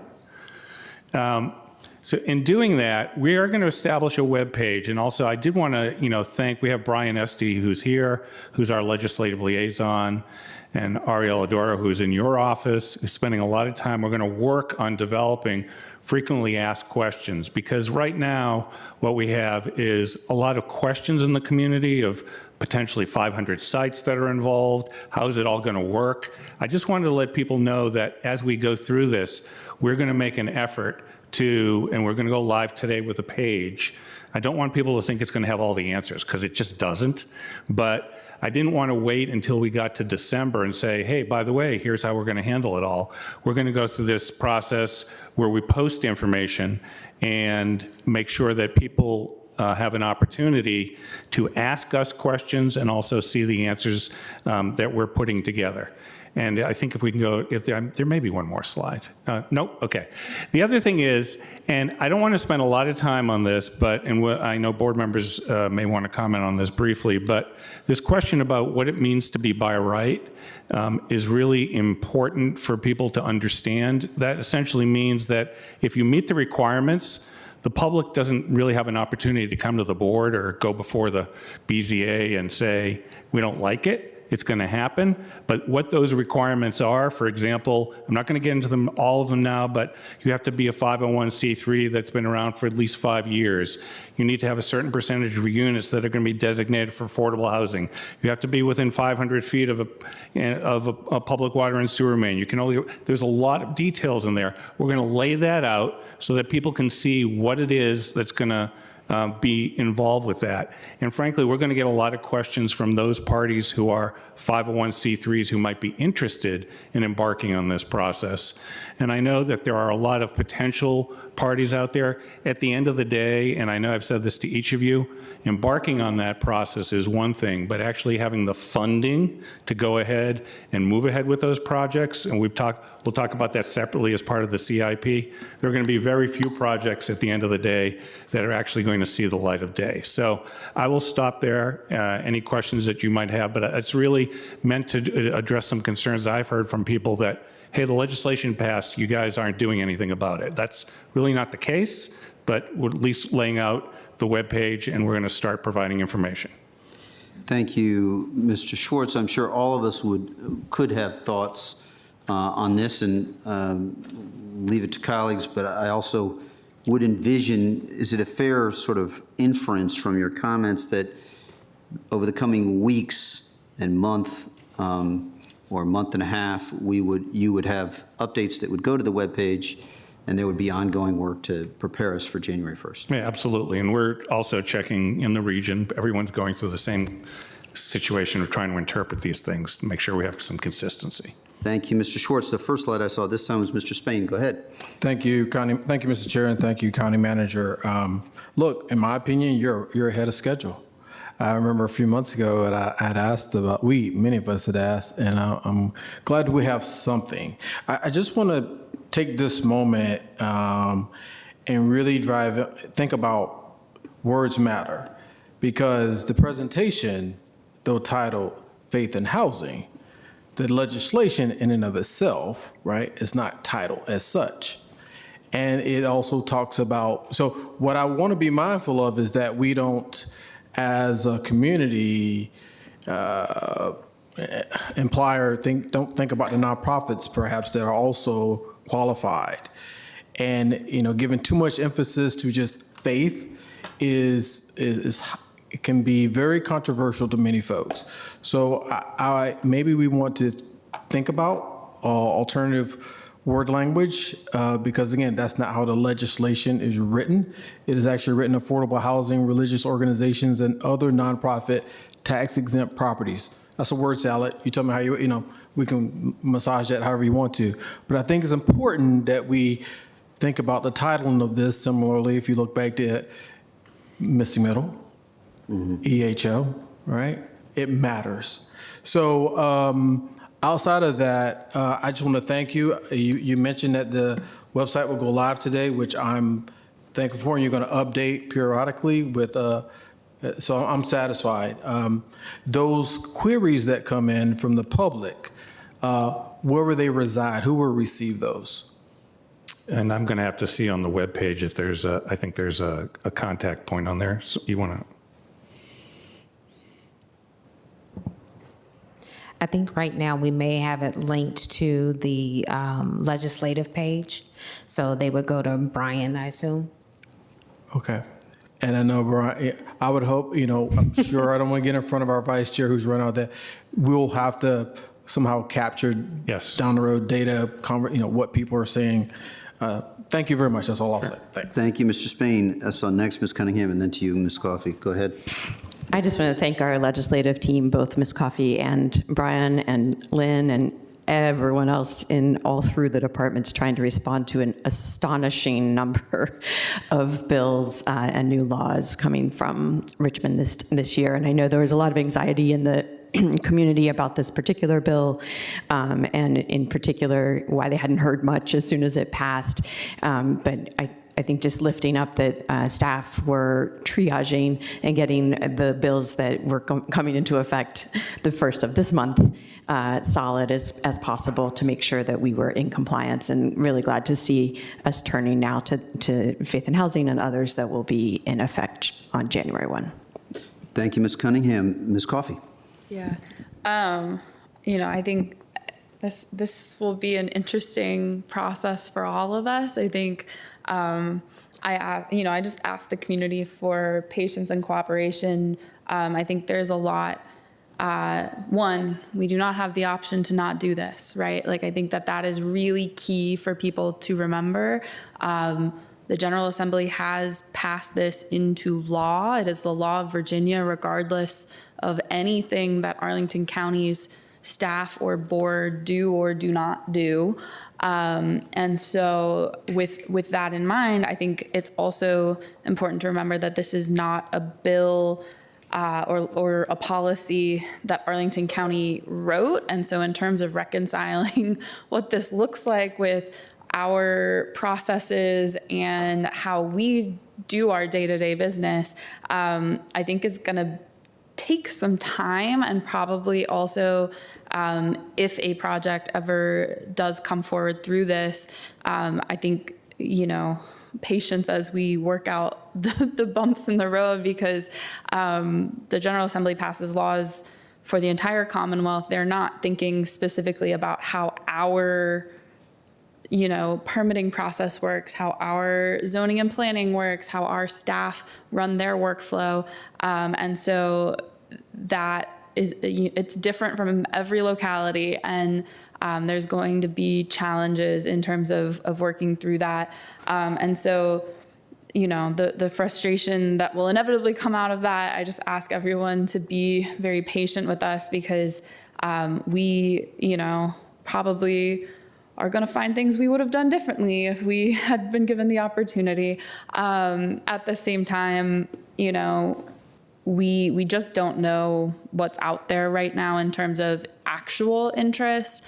There's always hypothetical interest in things.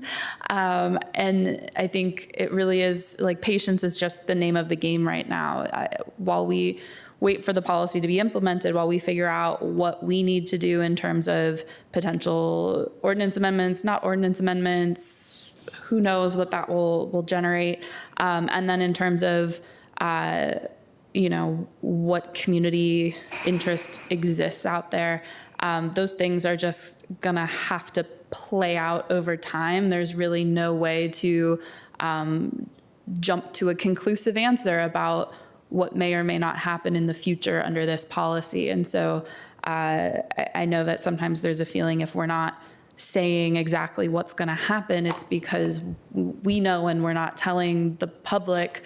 In this case, we know very little, and we are not able to communicate on a lot of things because there's just nothing yet to communicate. And so the patience and grace is what we will continue to ask for. Thank you, Ms. Coffey. And as we continue with presentations, the comment that seems to me to stand out most is that irrespective of the legislation, you will need funding in order to reach. My lived impression is that in Arlington, if you don't have AHIF, I'm not aware of many projects that have gone forward. So I think that is salient for us to continue as we have updated presentations. Now turn to this, unless there's objection, we'll go to the snow response. We'll go to the next time. And I know we have a lot to still get through, but I wanted everybody just to pause for a second because I'm going to give you all a little bit of a tip, which you probably don't know. There's something called Community Connect, and this has been on our website for a few years. This is very, very important for everybody to know about this. You can go to the fire department's page on our website, and it allows you to voluntarily share important information about your household that first responders should know.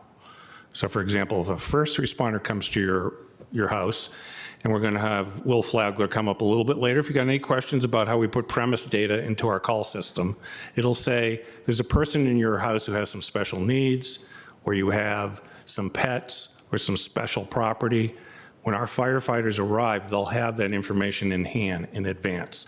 This is something we've had for the last few years. It has not had a lot of traction in the community, so I just wanted to let you know, and that's, again, you can go to Arlington County website, type in the fire department, it's right there, Community Connect, which is a good segue for us to get into our snow response. Now, Mr. Chair, I want to apologize. I know we're supposed to be done at 5, but this is going to take a little while, and I'm going to ask a few people to come up here and, yeah, sure, join me. So this is what, back in February, I said we were going to come in July and give an update on our response to Snowcrete.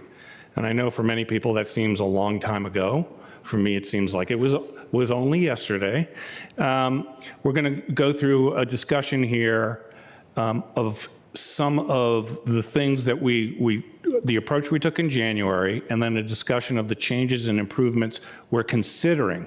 Many of these are still under review, so I wanted to set expectations. We're going to talk about some of the things we've been able to start. I'm going to come back in October with a final plan, and between now and then, we're going to have an opportunity for the public to give us input. Before I go into all the details, I did want to emphasize something that may seem obvious to me, but I'm not sure if it's obvious to everyone. There's a lot the county can do to mitigate the impacts of weather, but we can't do everything. And we're not going to be able to, change the weather or basically enforce our way into fully cleared sidewalks and curbs. We just can't do that. Therefore, we need to, in addition to some grace from our community and occasional bouts of warm weather, need to focus a little bit more on some of our partnerships. So real quickly, first, you're going to go through some of the slides here, and this will be sort of a visual background, so you don't have to look at me the entire time. This is what we did. I'm reaffirming that our overall approach to prioritizing public safety efforts in the initial clearing made sense. We focused on all our main thoroughfares so our fire and police vehicles can get to where they need to get, and that has to be our first priority: health, life, and safety. Now, without making major investments, which I'm not going to recommend, keeping our priorities focused on this means that some incredibly important things like clearing sidewalks, intersections, and access to public facilities, including schools and residential streets, come later. They just come later. And they wouldn't happen as quickly as we would like. So in January, we alerted snow crews, pre-treated where possible, streets and designated trails. We asked the community to stock up. We encouraged thoughtful decisions on parking. Our plowing commenced on primary and secondary arterials.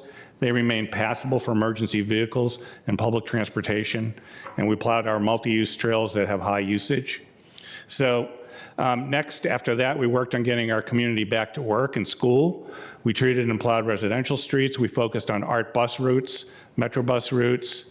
Then we had a lot of experience with the snow ordinance, which we suspended initially and urged people to go out and clear sidewalks. And I think, as you can remember, for some that was just simply impossible, given what the consistency of the snow and ice had been.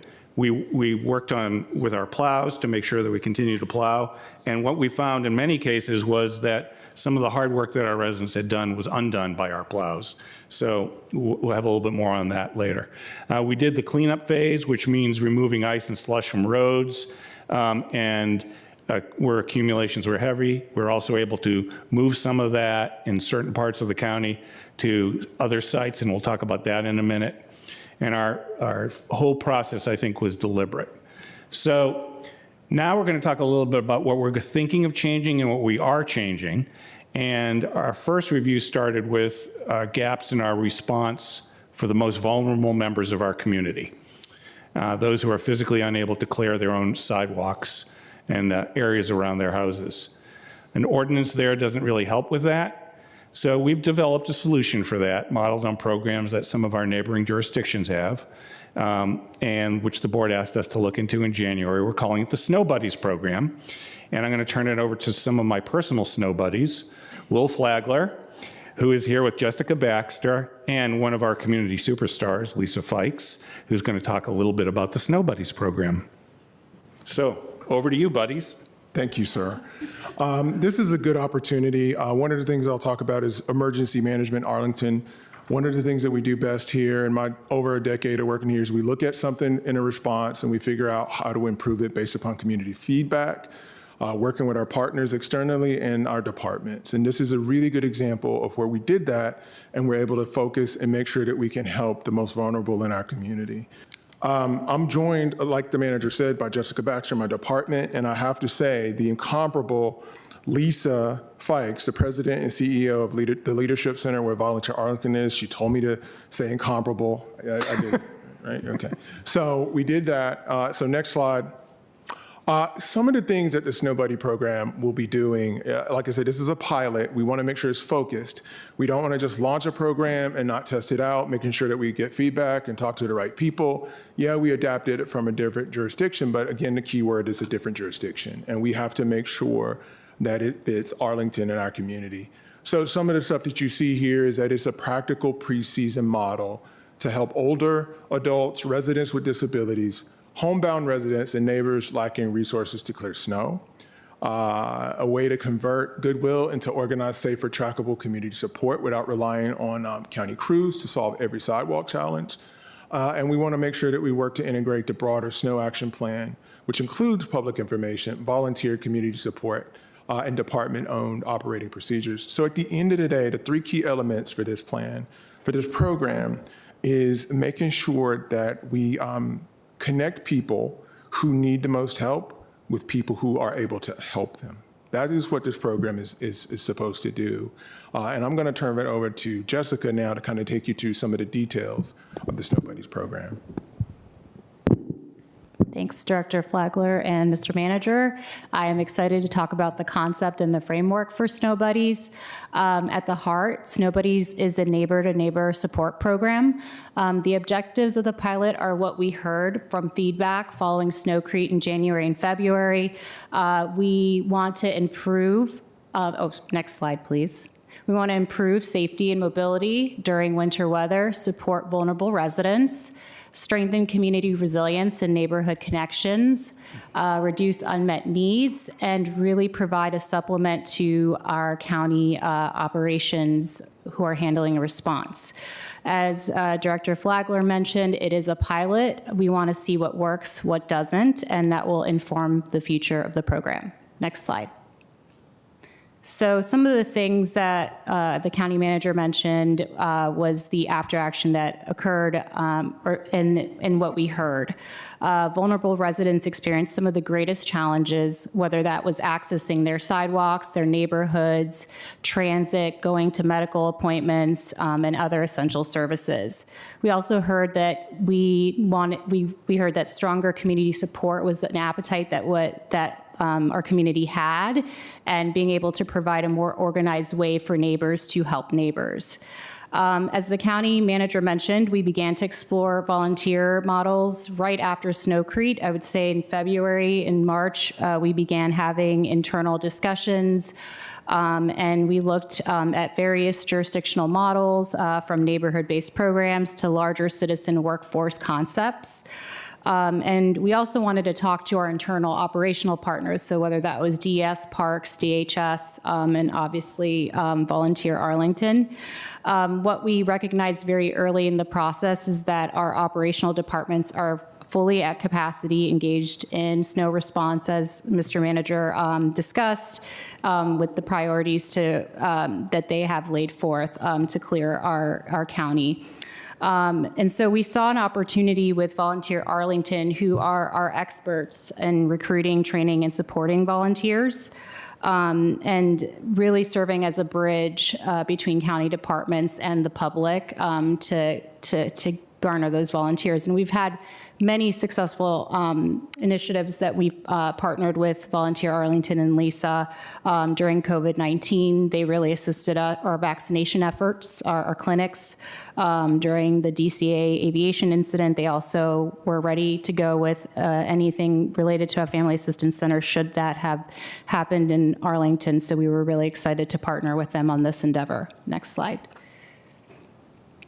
So how it works, the beauty of the program is that a lot of it is happening way in advance of the snowfall so that we are ready to go before that first winter event.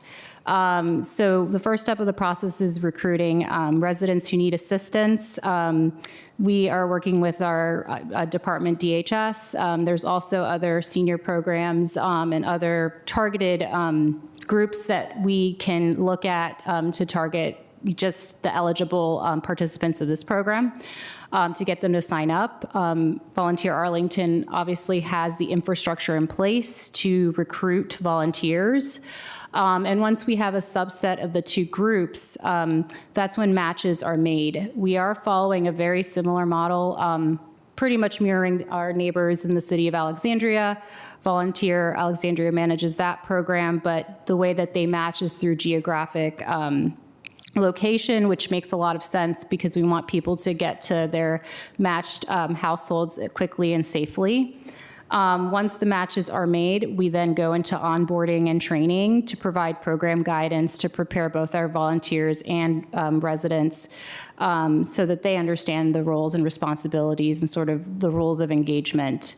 And then once the snow event occurs, that's when the volunteers self-activate because we've already made those connections and they can connect with their matched households and they can go and, begin to help with shoveling their sidewalks, their walkways, and clearing their paths. For larger events, we've been discussing the potential of having more proactive communication between participants, volunteers, and program partners. So that would be, if the snow ordinance goes into effect and, want to ensure that both the volunteers and our participants understand that, that's what's happening and they have that situational awareness and they have the support they need so that, the homes can get cleared pretty quickly. The big thing, again, is that this is a pilot that we will be evaluating. For example, one of the things that we need to look at is, what the needs are going to be, and then look at the volunteer capacity, how many volunteers we actually get signed up. There are other questions that we would want answered. Could one volunteer maybe support multiple households? How many?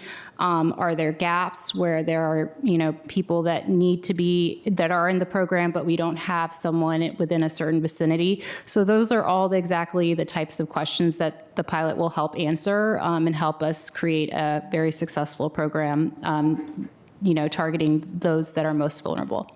Next slide. So our focus between now and winter is preparing for a successful launch.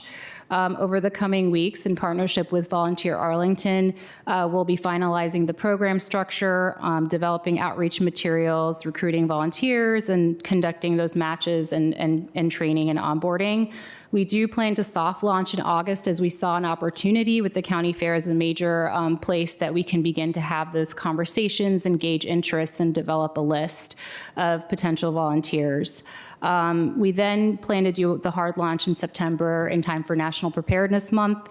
And the goal is that by late fall, October, mid-November, we have those groups already in place and we begin to conduct those structured volunteer orientations and trainings so that we are ready to go with the first Snow Buddies cohort for whenever the first snowfall is. So that is the concept. We have a lot. We have to finalize details and work internally, but we are very appreciative of the partnership with Lisa and her willingness to carry this program forward with the county's support. And with that, I will turn it over to our county manager. Right, we'll get back back to that so you can have some questions. I'm going to go a little bit faster through the rest of the presentation, and I'm going to reprimand Jessica for saying that the first snow would happen by late November, which means it will snow in October. Okay. So a couple of the other gaps we identified, which I think I'm not going to spend a lot of time on because we're going to have a lot more detail on this, where we had gaps in the area of messaging. This is more internal. We had our emergency operations center. It had a flow of information to our joint information center. And one of the biggest gaps we found is that we hadn't looped in our constituent services team, which, as you know, is relatively new to the scene. So we're working on coordinating that a little bit better. Also, we're going to be looking at our web pages to ensure that we have clearer information. We have, for example, as part of our whole of community approach, our website encouraged people to reach out to their civic associations. Some of the civic associations said, "Why are you calling me?" We can know that we're not even there. So we're going to work on rectifying that. We're going to work on our winter and pre-storm messaging to figure out how we can do better at outreach, especially with some of the communities that don't typically rely on our website. And we're going to be using some of our faith-based organizations. Another gap, and by gap, it doesn't necessarily mean things were bad, but things that we see that we can improve, has to do with our snow ordinance. So we will not be able to enforce our way out of a snowstorm. And the sidewalk snow removal ordinance is just one of the tools we have. To sort of some of the gaps we identified, we're going to talk about enhancing public outreach so people know what's in the ordinance. We're also developing a plan for temporary surge staffing. And I need to be clear about this. We cannot surge every county staff person to do this. We can't get contractors or volunteers. We have to have this done by cross-training county employees who already have field-based work as part of their portfolio. So we're going to be working on that. We're also going to be working on prioritizing the inquiries that come in related to sidewalks. So we are, I've asked DES and DPR to work on a map that will prioritize sidewalks in the county so that when we get complaints in, we can match them against what the priority areas are to see that they get attention first. We're also going to be looking in as a broader approach to CPHD's case management, coming up with an inspection software tool. We had a spreadsheet. It was really cool, but we had a spreadsheet. Okay, so I'll just leave it at that. We're going to talk a little bit more about how the county snow ordinance has an abatement process. And we're able to go ahead under that abatement process and on our own as a county remove snow or ice in the public right-of-way and then go and recover abatement costs from the owner.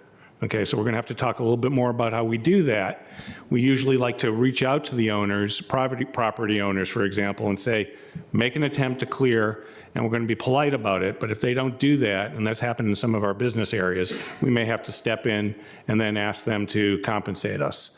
And I just did want to let you know that we, by way of voluntary compliance, which is our first step, we made a lot of progress in the storm. I did want to remind you that we received 628 complaints. We issued 312 warnings, and we actually cited 15 businesses and individuals. This is the first time since the snow ordinance went into effect that we ever actually cited anybody. Another area of improvement, we're going to be working more closely with our business improvement districts. And some of our commercial districts are important.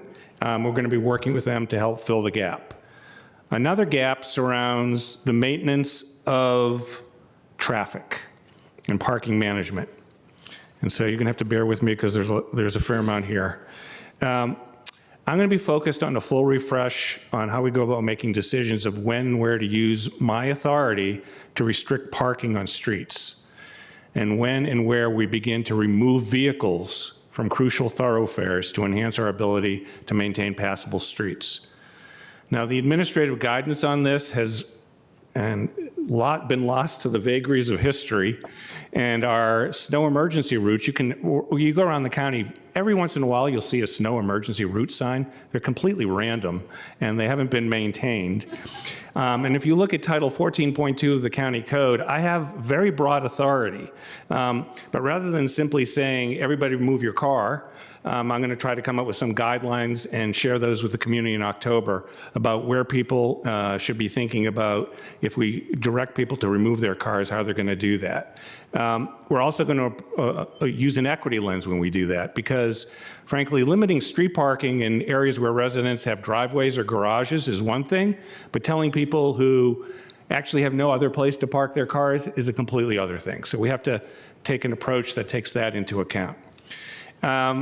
We're pursuing making arrangements with public garages to make it easier for people to park there. We've reached out. We need to make a little bit more progress on having conversations with VDOT because they do come to our community. We're going to try to encourage them to direct them about making some efforts. I will say that we're not as far along in our conversations with APS, but I've had conversations with the superintendent, but we need to confirm what are primary bus routes and how they're going to be gathering some of their bus routes in a better way. We're going to be finalizing agreements we have about storing snow and clarifying the zoning rules about how that works. And also exploring an Adopt a Block neighborhood program where our businesses would come and sort of take ownership of blocks. And then harking back to my experience as a young lad growing up in New England, we're going to be talking to our plow operators how they can better plow by lowering the impact of refilling some shoveled driveways and also looking at pre-placement of sand and salt containers on tricky corners. We're also going to be, and Erica is here to talk a little bit about it if you're curious, we're also going to be asking the community how their thoughts on some of the steps I've laid out today and making sure that we get feedback on those processes. And a special shout out to the Ballston, Virginia Square Civic Association, which beat me to the call for civic participation by sending us a very thorough slide presentation today. So in conclusion, a lot more to discuss, but a few vital points I wanted to end up with. These types of storms that we had are rare, and we do not live in upstate New York. We just don't. However, we need to plan and do better, but we cannot buy our way out of the impacts of these storms or enforce our way out. We need to continue to work together. And finally, before I wrap up, we owe an incredible debt of gratitude to the dozens of county staff who work tirelessly during Snowcrete, 12-hour shifts for a week, cost of over $4 million. And even if we had all these improvements I talk about here in place, I'm just going to tell you, we still would have had a lot of snow and ice that would have been really hard to move. So, the other part of my plan is obviously hoping for warmer weather after it snows. And with that, I'm going to be happy to stop and take any questions. We covered a lot of material there. Thank you, Mr. Schwartz. I'm mindful that we all could have questions. We're about 15, 17 minutes, but who's counting, late for closed as we had planned. But this is an important topic. I feel like Ferris Bueller is relevant. You had like 27 categories that we could work on. And it's easy, as a board member, I'm like, okay, finish those by next Tuesday. But actually, I'd love if someone could correct me. We had Snowmageddon and we had Snowcrete. And in the last 30 years, to my recollection, those are the two things that we had that are at this level. Don't forget Snowpocalypse. Yeah. But wasn't Snowmageddon and Snowpocalypse the same or different? No, so we've they're had different. 3, and that's relevant. I'm not saying we should punt and give up. Maybe there's colleagues or some way we could, or maybe you've already done it so that there's, in your list, 12 or 19 things, but there's like 3 or 4 that might include the snow buddies that like we want to put in place within a reasonable period of time. Right, and that's the reason why we spent a little extra time on snow buddies, because that is something we have to start now, and it's going to be, I think, an important and significant effort, but it's going to be a pilot to see if we can work. And all the material I talked about today, not today, not tomorrow, but sometime in the next week or two, I'm going to post something on our website for public comment about each of these areas that I talked about, and then some of the other areas. I'd say of all the areas I focused on, I think a little bit more clarity around our sidewalk ordinance, because I think there was just a lot of confusion about that. And, you know, as you said, Mr. DeFranti, maybe for 10 years, people will never look at it because we won't have a storm like that. And then the other thing, which I think we really need to, the community is not prepared for this. And so we'll need to do a lot of talking about this. In the 1970s, when the county board passed 14.2 of the county code, which gave the county manager authority to essentially say, you need to move your cars or they will get towed. Lynn Porphyry tells me in Chicago, they used to just pick up the cars and throw them in the Chicago River. We are not going to be taking that kind of drastic action. But people need to be serious about their civic responsibility, and I think we have a long way to go. And I said, this is a partnership with members of the community. It is very, very difficult for our plows sometimes to make progress, given that cars are parked in a random fashion. I'm not blaming our residents for that, because we have a long way to go to educate them. So those are the three areas I think we're going to focus on. There's a lot of other things that it'd be nice to get VDOT to come and pay attention to us, but I'm going to be realistic about what the chances of that are. So, got it. I'll yield, and we'll see if I propose that we ask questions as we have them, or make clear points and keep it to less than 3 minutes at the very latest if you can. We'll start with Mr. Spain. I want to thank you for a presentation from everyone. I'll just make it quick. Mr. Manager, can you talk a little bit about the federal facilities, the IGSOS partnership, the potential, the opportunity there? I know Board Member Cunningham and we had a chance a few weeks ago to go over, and you've done this for years, but it appears that there is a potential opportunity here in Arlington at one of our facilities, at least for snow to be placed. What does that look like? And can you come back later on and let's have a candid discussion about working with some of our installations, because they've reached out to me and said, hey, look, you could have put your snow here. Right, so I think you're probably referring to Fort Myer. And let's say Arlington, actually. Yeah, right. And so there are some places there we've had stop and start conversations over the years. They never made it to where we need to get, but that's certainly an opportunity. Access to some of those facilities has become a little bit more difficult, but you know, we're all about the possible, so we're going to focus on that. Thank you, Mr. Chair. Thank you. Ms. Coffey. I think similar to permitting, we often get compared to all of our neighbors, and you know, it was very clear in the moment that everyone was struggling. I think some of our neighbors spent a lot more money even than, I mean, we spent a lot of money, but they spent even more money. I'm wondering if there's anything besides Snow Buddies, which you are obviously adopting from Alexandria. Have the city and county administrators talked about this issue? I think there is something to be said about consistency across the region, given that the way we respond, you know, snowstorms are rarely ever going to just hit Arlington County.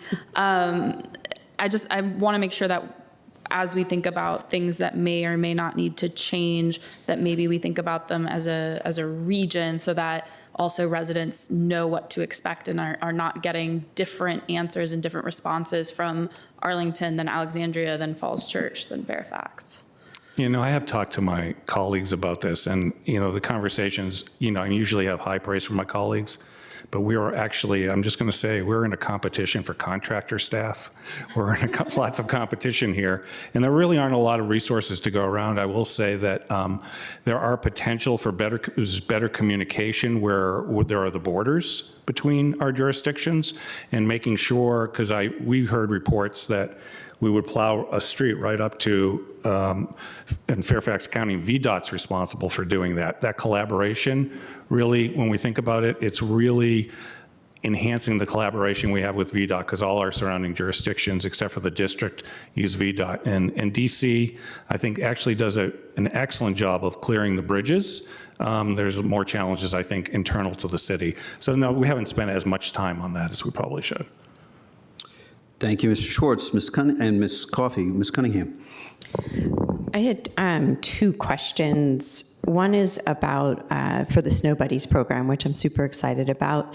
I know we heard a lot about liability considerations, and I'm wondering how we're addressing that. If someone gets hurt as a snow buddy, how does that get managed?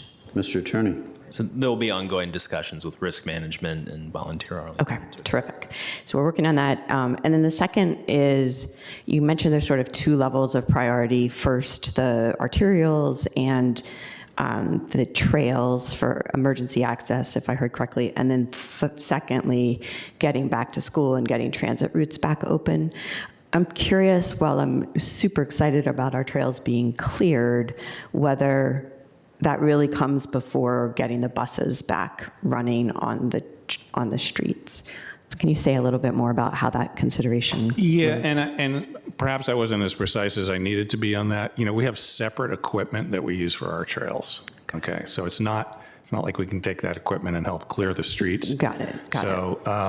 Yeah, I found more than 10 years ago that you know, at various times, people have made the suggestion to me that we should propose a cut to our budget to eliminate the funding we provided for clearing the trails. That was usually made to me by cross-country skiers. But a lot of people actually use our trails to get from point A to point B in our community, and we see a lot of that during the snowstorm, so that's important. Great. I think that's it. Thank you.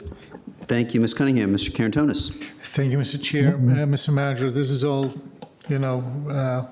brings back all this conversation that we had back in right after the Snowcrete crisis. There is one thing that I want to add to your list of to-dos here. I believe that we have a very average, if at all, grasp of which commercial properties or bigger residential properties have actually a snow removal contract and how they activate this contract when we know that an event is about to hit us. So I found during Snowcrete, because in my neighborhood and around, especially on Columbia Pike, you could see immediately who had actually some level of preparedness and who didn't. And I do think that these contracts are mostly embedded in landscaping contracts, and so it is a good thing to have the work of going through what is the quality of these contracts. Are these contractors able at all to respond and at what level and what kind of event? One of the two most difficult things in the Snowcrete event was the actual lack of specific meteorological accuracy in where and how intensive the event would be. So state, even the Army or the federal system couldn't respond to that. And also, I do believe that our region was not prepared for a situation where north of us, where the most contracted assets are, like in Pennsylvania and New York State, et cetera, that they would be so busy with themselves that they wouldn't be able to help us. The second thing is we didn't realize that the immediate freezing after the snow event meant that we couldn't just push the snow aside, we had to haul it away. And therefore, and this is a whole different operation and a second layer of operations. I'm not so sure that we can actually effectively hedge against all these. So this is something to discuss at some point. On snow buddies, excellent idea. I have only one question for you. There is a health risk with, especially for, a type of population that's more prone to offer and this is, kind of middle age. My age, for example, would be a perfect, eligible person. Shoveling snow is heavy exercise. It has health risks, and I mean we need to actually just make people aware of that. I've seen a lot of very crazy stuff out there, and that can be a problem. Sure. And last but not least, I do think that we need to model the car removal and know the parking capacity to park in the interim during such an event. We have to classify that individual cars. It's a very big thing. Thank you. Thank you. Thank you, Mr. Cantonis. Thank you. And on your first point about businesses, we are going to work with our business improvement districts and potentially our partnerships. That is a pretty, there's a lot of detail there that we're going to, and offer them some advice about, how they might want to look at doing contracting on their own. I mean, I would go so far as to make it compulsory, if possible. I don't know if this is at all legally possible, to deposit their contracts with us so that we know who has, who hasn't, and what kind of contract this is. Because the moment of truth, it is really a very big problem. So I'm going to use that as a segue into towing, because I like it. It's good. I do think we should thank Ms. Fikes, in addition to Ms. Baxter and Director Flagler. Mr. Chair, only because Board Member Cunningham, Karen Tonis brought this up, Mr. Chair and County Manager, I would hope, you made a great point, Mr. Karen Tonis. As we think about volunteers, I would hope that we, from a public health space, utilize Dr. Deidre Parrish, who is our official health advisor for Arlington County. I'm not going to make her shovel, but no, we'll but use just her, get her advice. Let's just run things by her as well. Thanks. Okay, to wrap up, just a really brief update about towing. And the board took action earlier today to add 2 new members to the Trespass Towing Advisory Board. Last year, we began the process of issuing new administrative permits. All 7 tow operators are currently operating in compliance. For 2026 year to date, we've tracked 11,753 vehicles towed by private companies. We've investigated 91 complaints.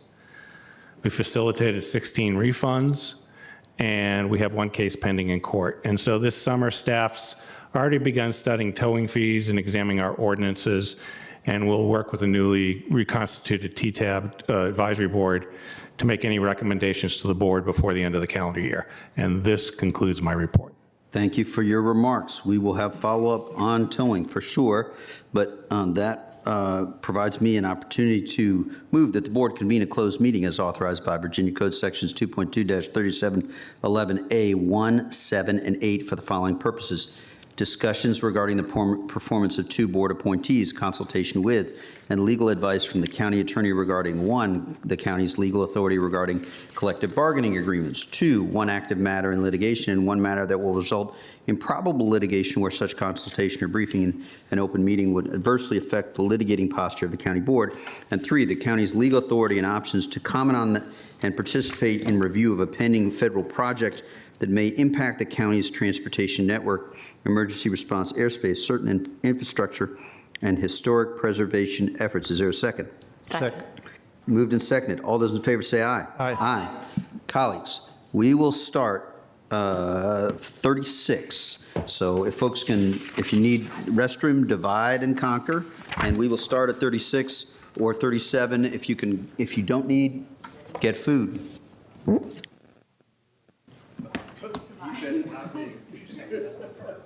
It was Recessed for a little, or closed session.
And I move that the members of the county board certify that at the just concluded closed session, 1, only public business matters lawfully exempted from open meeting requirements under Chapter 37, Title 2.2 of the Code of Virginia, and 2, only such public business matters as were identified in the motion by which the closed meeting was convened were heard, discussed, or considered by the board.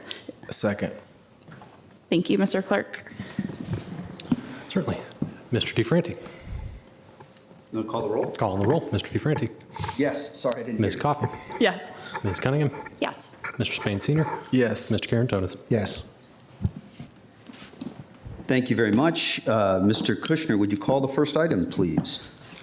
Of course. The first item on tonight's agenda is item number 39, which is the fiscal year 2027 to 2036 capital improvement plan adoption. Over to the manager for your report. Yeah, thank you, Mr. Chair. This evening, we do not have a report prepared for you, though we are available to answer any questions you have. We also completed a board report, which has been available dated July 20th, and we'll be happy to answer any questions.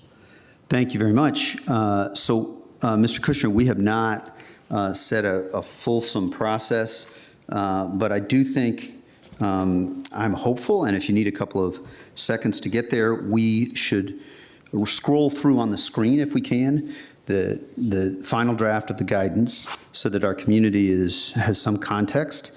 And colleagues, I propose to do that, giving credit for each of the piece to folks who actually drafted it, and then towards the end is when I would propose we consider amendments, and we can have just sort of concluding comments at the end.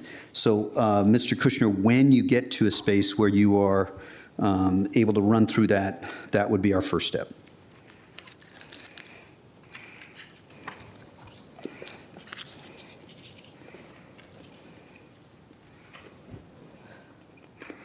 So, if you're able to, yeah, perfect, and then scroll to the top. I think that the introductory language is pulled from our previous CIPs and has some of the guidance. If I were attributing it, I think, Ms. Cunningham, we all worked a little bit on this, but that's the introductory piece.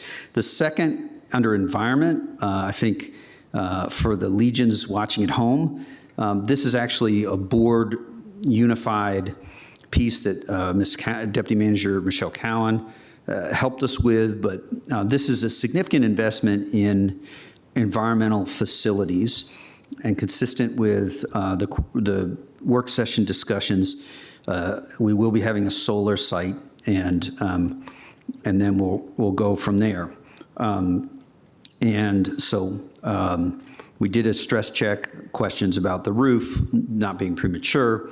So this is what will be in the nature of an amendment, I believe, but the distinction is somewhat limited. It will not be a bond sale as indicated by the last sentence that is following the hyperlink. The next section, certainly that on EV charging rates, that's a section that we all looked through, but it actually emanated from Ms. Cunningham as well. But there is some work ahead of us to do this. Essentially, it may not be an extraordinary large amount of money, but any amount of money that we can properly situate in capital under EV charging rates is what we wish to do. We will need to do an ordinance. We have not. We say this fall as the timing for such, and are hopeful that we can move forward. Next is Central Library. This has been a priority of several of us. It's libraries, parks, and third spaces is the entire piece. We, in one of our wrap-up work sessions, we identified that Central Library planning for Quincy Park is different from the Quincy Library, and so we need to align those planning processes. I think sort of sneaky in the last part of the first paragraph there on Central Library is that it could end up being significant resources, and we would ask the manager if you would sort of work with us, and we're mindful of that. The timing of this work, scoping and possible procurement of consultants for master planning. We did quite a bit of discussion as a group to make sure FY 2029 is the correct timing, and FY 2030. That is the way to plan. If you don't set some scoping timelines, then you're not going to get there. But you must also recognize that things shift, but we are planning as indicated in the second paragraph as far as timing. Third places. This is a term that probably a month ago, this board member I was not as familiar with, though our libraries director has brought it forward to us. And so we tried to do some work to define what third places are, and then we did focus on, we had advocacy both from our FAC, facilities, our Fiscal Advisory Commission, as well as advocacy from, among others, the Langston Boulevard Alliance. And we landed on this language that discusses corridors, because we believe, at least I believe, that there are multiple corridors that have needs or may have needs with respect to third places. And so we were not in so what we did is direct the manager to scope and begin this work by December 31st of 2028. Lee Center planning is next. Our community, this is important, I believe, because our community there's been a lot of advocacy around the Lee Center, and the manager has indicated, both with clarity, but also trying to be tactful, that the board will need to scope community engagement and staff work with respect to the Lee Center.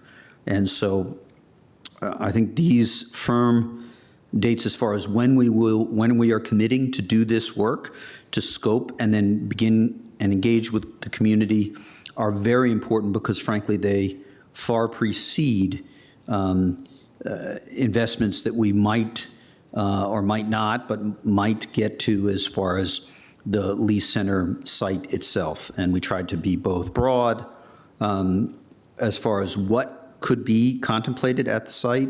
We didn't think we could sort of figure out what the scope would be in the short term, and that is the timing that is there. Penrose, this language was talked about a couple of times.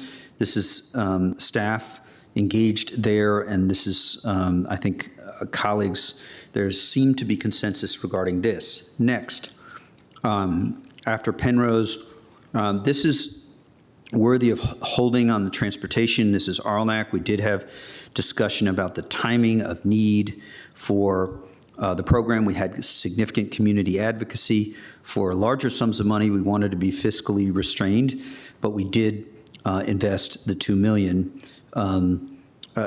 We are requesting, and you'll notice in the board report posted, as well as the language for the bonds, that $2 million would be on this 2026 bond referendum. The W&O&D Trail, this is a longstanding issue that we need to engage with our community on the safety of that trail. Vice Chair Coffey brought forward this language. I certainly won't stand in the way of your taking point on this issue, but it is a broader issue that the whole board will have to engage on. But really appreciate your engaging here, because we will have to continue to do it. Funding clarity, this is an issue that, frankly, understanding our transportation streams of funding and what is dedicated and what is not is very, very important. And so that we request that this distinction is highlighted in future CIPs. Mr. Manager, if you can kind of help us think with greater clarity, it's sort of the color of different types of money, if you'll indulge me, as we work on this. So next, just scrolling down, Mr. Kushner, housing. This is, you, Mr. Manager, came forward with this. I at least might end up having a question on this, but I propose we just finish the guidance and then come back to all questions using any piece of it. But the housing public-private partnership, this is, you create an architecture of the issues that are there. It is for me, important that if you scroll down to the third numbered bullet below, it talks about 500 million. We need to invest more, and we need to find ways to do so in a way that is that brings together all of the potential resources, as the 1/3, 1/3, 1/3 in the middle of the page indicate. So, from my perspective, at least, I think it is useful to write the infrastructure of some ideas and identify the fact that some of our CAF properties' affordability covenants are running out. I don't know if they're covenants or provisions are running out, but I don't at least feel that this precludes precludes broader thinking. I think when we passed earlier today the AHIF legislative work, I think we're going to need to do a whole bunch of engaging all of us on housing over the coming months and years. Not that we haven't been, but it is a moment where renewed shoulders to the wheel and all of us trying here is important. So that's the language that the manager worked in consultation with the board members, and that's what you have here. So scrolling down beyond the housing language, and there is mention in there, I believe, of the possibility explore using bonds is important to just note. And lastly, the residential program center.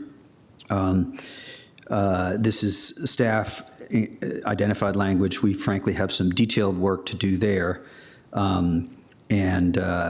So that is the guidance as proposed.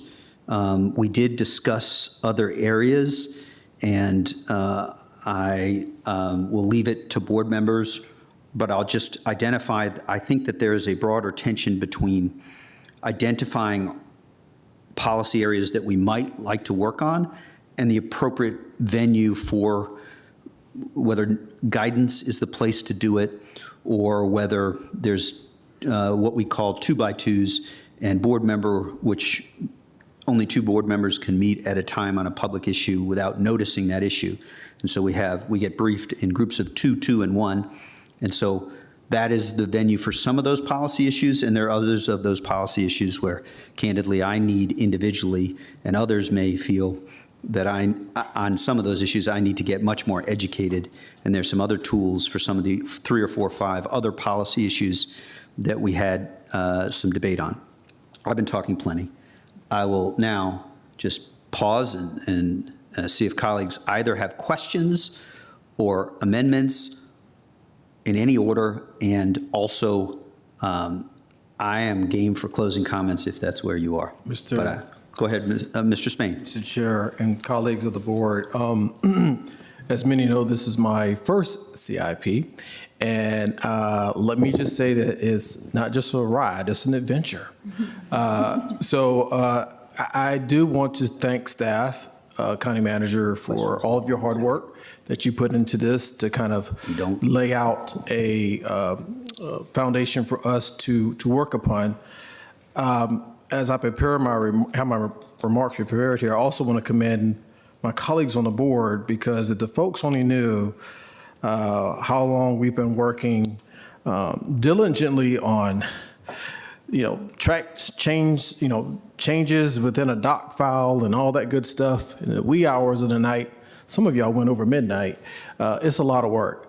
And let me say this. I worked together in unity on a few areas. Most folks know what those were and are.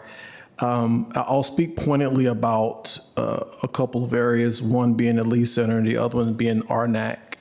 But drawing upon my leadership, I will say that leadership is about preparing for the future while meeting, of course, today's needs. And as we looked at the CIP, Mr. Manager, I know initially you talked a lot about facilities and infrastructure. But for me and many others, it's more about just building roads. It's about creating places, right, whereby people feel connected in our neighborhoods, and they feel valued in this process, and they feel that they can see themselves. So this CIP, in my thoughts, is all about the people. We're investing in spaces, we're investing in services and opportunities to connect the community. And so pointedly on the Lee Center, I would just say that the future of Lee Center and where we end up going should be shaped with the community, not for the community, right? And as we continue to build our neighborhoods and communities block by block, neighborhood by neighborhood, again, this is just the CIP for FY 27 through 36. And is there more we can do? Of course, there's always going to be more that we can do. But I think I would have loved to, perhaps did some more work, but we have some timelines on third spaces. Would have loved to have some additional conversations about the detention facility, but I've had conversations and communications with the sheriff, so I feel okay about where I'm at today on that. Just know that our work is not done, and I just want to thank my colleagues on the board for helping me along the way and learning this process this time around. And that concludes my comments for the CIP, Mr. Chair and Madam Vice Chair. Thank you, Mr. Spain. I will look for lights, but I'll just say this briefly. I think the overall theme of the proposed CIP that we have to be sort of, to use a 90s nerdy term, prudent. We have to be thoughtful about, in this moment, what new big investments, and we're really focused on maintaining what we have. And I think that the guidance stays consistent with that. That does not mean that I am not quite eager for a different day when we can invest in our future, because almost every economist I've ever heard is that if the long-term benefit of investment in physical infrastructure can be significant. I see Vice Chair Coffey and then Mr. Karantonis. I saw yours first, so we'll go with you, Ms. Coffey. Yeah, happy to do it. I have no questions and no amendments, so I hope that's okay. I do think that this is Mr. Spain's first CIP. It really is quite a bit more interesting than budget, I think, with the number of different dimensions, both across topic areas, projects, but also temporal dimensions of what year to fit things in and how does that relate to our capacity and debt service. And so I'm happy to be towards the end now of my second go round on this. And I think it is very unglamorous local government work at times, the capital improvement plan, things like making sure our sewers are lined properly, making sure our streets are paved. Those are the things that most of our residents really just want to happen and not have to think all that much about. And I'm really grateful that we continue to invest really smartly, I think, in maintaining what we have. And that really was the focus of so much of this CIP, was making sure that the assets we've previously invested in are in a state of good repair, are being invested in to last us for our future, for our community's future, which, is kind of the base layer. And I think one of the harder parts of this CIP is that where we are in terms of need and where we are in terms of funding means that really that foundational layer of investing in what we already have is the only layer we're able to get to right now. And I think some of the draft language that Mr. DeFerranti talked through on central library and third spaces is really key to hopefully what we see in the future layers of this CIP, which is investing in new opportunities and new spaces. And really, this year's CIP in particular has pushed me to think a lot about our community spaces and looking at, the Ballston-Roslyn corridor, where more than 65,000 residents of Arlington County live, almost 30% of the county's whole population, and where there are currently no community centers located on the Ballston-Roslyn corridor. And what does that mean about our desire for those residents to be connected to their community, to be connected with civic engagement and involvement, and how do we plan that for our future? I've said previously to the manager, I don't expect there to be a community center on the Ballston-Roslyn corridor by the time I end my service on this board, but if I can get it into the 10th year of the CIP by the time I'm off the board, I will view that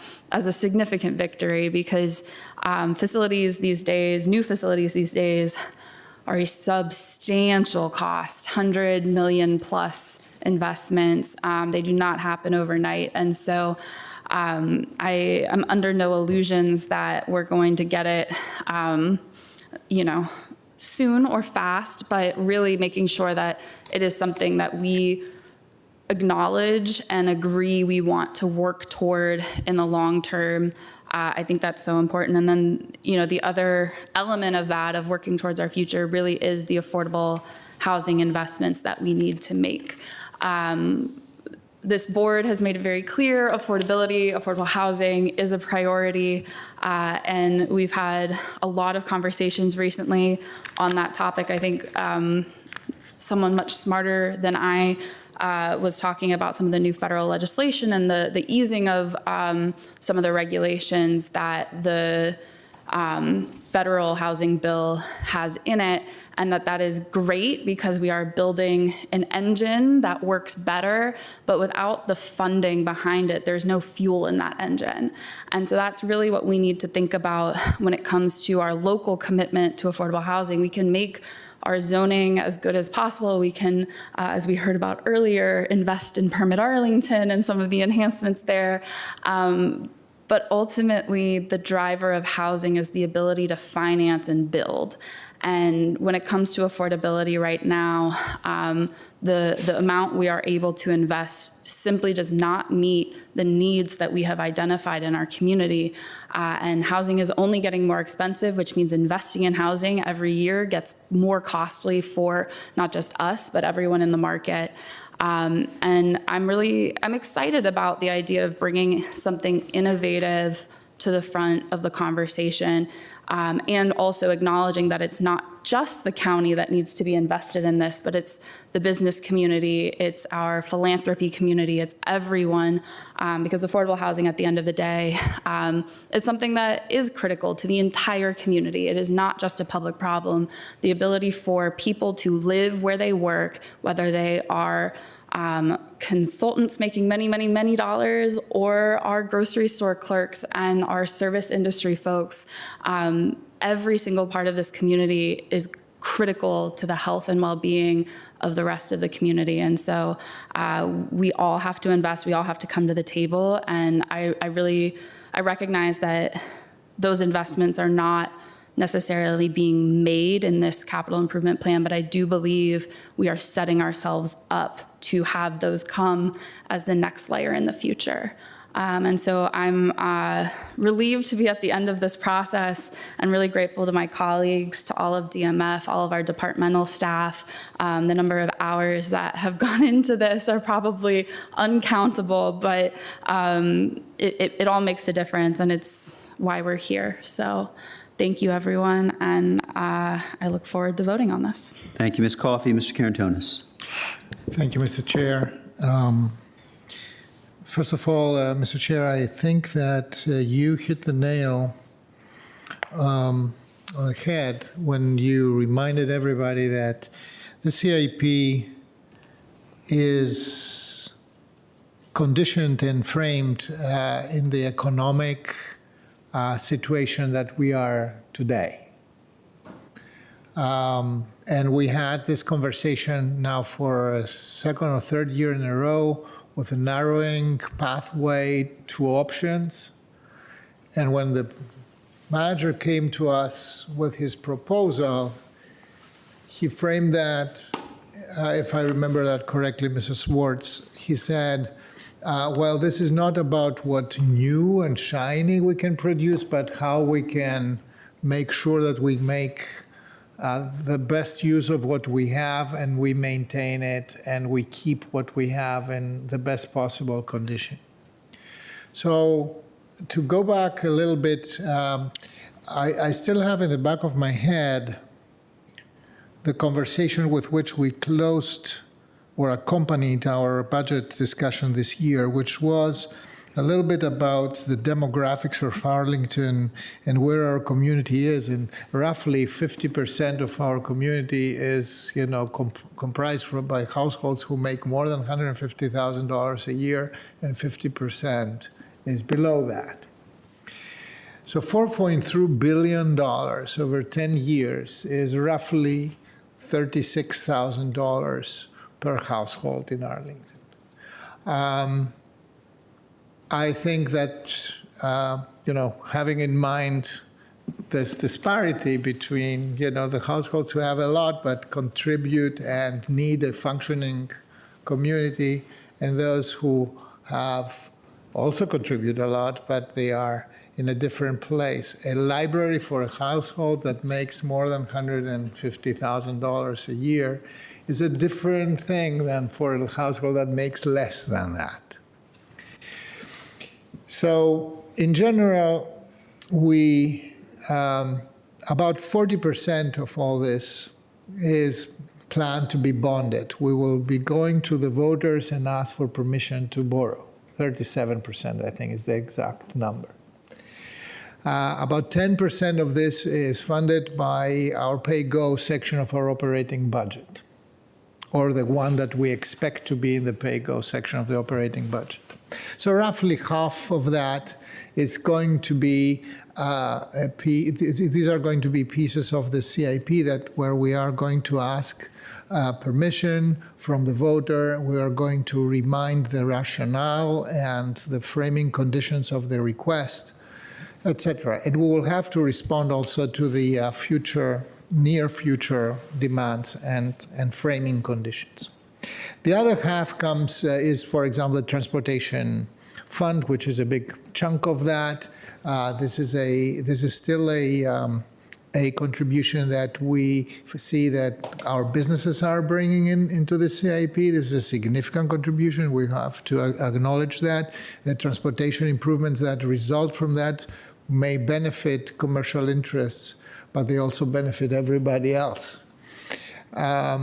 Then there are other sources and other federal and state grants, etc. So all in all, from the fiscal complexion of the CIP, I have to say, and to the entire team here, Ms. Meredith and her entire team, this was a really good proposal.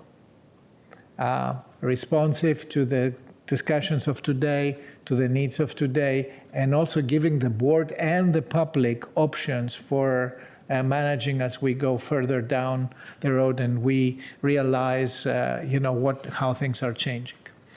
So I'm particularly, if you look what is the biggest chunk of the CIP, it's still $1.5 billion that goes for transportation improvements. This is actually to be expected. Metro alone is about $442 million. This is a place with a vibrant economy like ours, a place where we care about creating jobs and about maintaining and continuing to be job creators here. This is critical investment.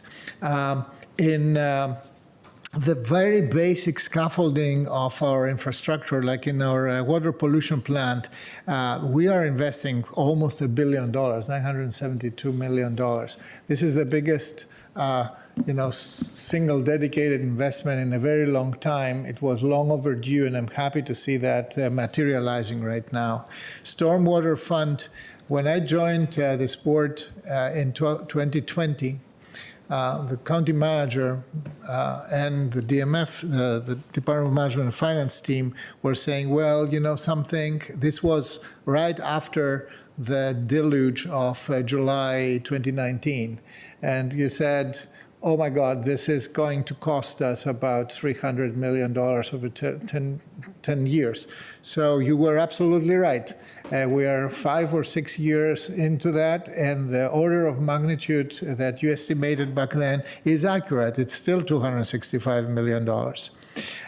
There is a significant amount of money, about $500 million, $448 million that goes into facilities, and we had a lot of discussion here. And if you add parks to that, this is almost $700 million. And I think that this is to maintain our facilities, to bring them to not suffer immensely or irresponsibly from maintenance deferral, etc. This is really basic work, and I'm happy that we could articulate and we could stretch it over this 10 years and attack it from that point of view. Technology and public safety was another $262 million. That's that was necessary, and I think that this was also very well placed. Now, on the discussions that we had among our colleagues and the input that we got from our constituents, I was very pleased to start this discussion about the so-called third places, and we should, for once, try to give a definition of what a third place is. A third place. So your home is your first place, your workplace is your second place. So the social space that is not your home and not your workplace is a third place. And that can be anything. It can be churches, cafes, bars, libraries, gyms, bookstores, all this. So this is a placeholder for a complex public facility that serves a lot of needs. And it's multi-layered. It needs to be created to be multi-layered and be in a condition of providing something for everybody. So there is a ton of attention on this right now. I think that there is a real need from all parts of our constituents, those who are more on the higher socioeconomic spectrum, and most importantly, those who are in the more challenged and more vulnerable socioeconomic spectrum. I will never forget that about 63% of our population, more than that, actually lives in our most populous corridors, and that 99% of growth in Arlington comes from multifamily apartments. So it's during all our conversations, what I was thinking all the time is, are the assets that were located in a time when Arlington was half or less than half the population of today, are they still in the right place? Can they be configured, calibrated in a way that they can serve still, despite the fact that they're a little bit off the corridors? And my growing realization is that in the coming years, we have to begin to focus on how well we serve the majority of the population, the absolute majority of the population that lives in these corridors. Crystal City, the Rosslyn-Bellston corridor, Langston, and Columbia Pike. So this is why I believe that the discussion about third places is just a introduction to think about our library system, our system, and the network of our community centers and all these public facilities that are so critical for the well-being of our residents today. Finally, all this is, of course, related to how we continue to invest in housing. Housing is an absolute priority. Ms. Coffey and Mr. Spain, and I believe all our colleagues are spot on this. The very fact that we are asking the manager to do specific work to see whether there is a place in the CAP to fund a additional funding source in collaboration with others. We always want to leverage private money and philanthropy money on this. Whether we can get to a place where we can use the CAP as an additional tool to face the housing crisis to confront the housing crisis that we are dealing with today is a very big step forward. So thank you again for this work, and we're looking forward to see the implementation of all this. Thank you, Mr. Karantonis. Ms. Cunningham. And you may have questions, amendments. We're not all. There's no need to be only at closing statements, but we're moving towards wrapping up. So over to you. Okay. Well, I want to say a huge thank you, especially, well, really to everyone, but starting with staff from DMF and the manager's office all the way through all of our departments, for whom creating the alternatives, the options ahead of time, deliberating to get to the proposal, and then fielding in a relatively short period of time the depth of questions from this board as we get educated is no small lift. So thank God we only do it every 2 years. And thank you for the incredible effort. I also want to thank our commissions who really dug in and both early on and then towards the end after absorbing all the work sessions, shared with us their questions and concerns and recommendations.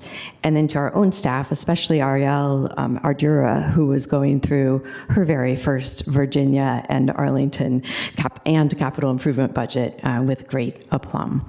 And then finally to all of you up here, we have had many conversations, some of them during daylight hours, but many of them not, in trying to find the will of the board and to be able to express that in English to our staff and to our community members. I will just hit on a couple of the topics that I am proud that we were able to include. First, on the climate projects and the $1 million in additional rapid payback projects. Those really are win-win, win for the climate, but they also will pay back for the taxpayers quickly, and I think that is an important consideration in this time in particular. So thank you to Chair DeFerrante and Deputy Manager Cowan and probably hundreds of other people behind them making that one work. The EV charging, I appreciate my colleagues' tolerance of that.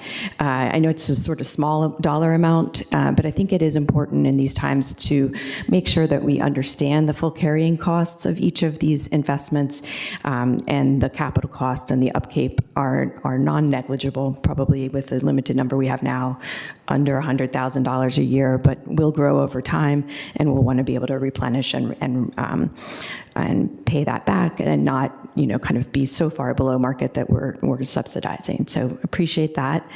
And then on the third spaces area, so Central Library, I think I appreciate the willingness to discuss the intersection between Central Library and Quincy Park, and I think it is likely that they will be phased in different phases, and we won't take all of the construction on in one particular year, but it is important to have done the planning together so that we can get efficiencies and not sort of close off opportunities too early in that design process. And I will share, because a community member did inquire about this. I know Quincy site isn't too far from Quincy Park. It's about 3 blocks, I believe. And in the macro long-term thinking about the interaction of those and of Washington Liberty and then other parks and schools nearby will be important. We are not to a point, and we are very much not to, we are very explicitly not doing a master plan effort for Quincy site anytime in these 10 years, but we will kind of keep the concepts in mind and as well as around surrounding areas. And then finally on third spaces, I think Mr. Karantonis gave a great introduction. He was very reserved in not mentioning the ancient Greek agora as a perfect example of a third space, so thank you. Thank you for that. But I think the third space element, which FAC and others have really elevated for us, is so important, especially in this time. I think during COVID and in the return after COVID, we've really noticed the need for belonging, the need for sort of structure and opportunity for that belonging to happen. And I think it was Ray Oldenburg that created the concept of third spaces back in 1989. But he described them as important for democracy, for civic engagement, for a sense of place, and for belonging. And I think all of us need that desperately right now. So even though it's squishy, I'm really delighted that we are leaning into that and we'll be engaging with our community about what that looks like. Finally, I think Mr. DeFerrante mentioned there are some items that are not specified in guidance, but certainly came up during the conversations in the work sessions. And I will look forward to, over this next year and certainly before the next CIP, additional 2x2s on the detention center utilization, the Quincy site mitigation efforts, transportation planning as we move to Carlin Springs Road and the eastern half of Langston, and then analysis of our small transportation project programs and any opportunities to streamline them for better effect. Thank you very much. Thank you. I think I already covered my concluding thoughts, except a big thank you to the manager and to DMF and all of you for engaging. It is not a small amount of work. And Mr. Scott, welcome. This is your inaugural CIP process. I hope you survived. I hope you don't go running away. We were thorough, and the proposal came to us certainly solid, but there's no doubt that this board really grappled with it.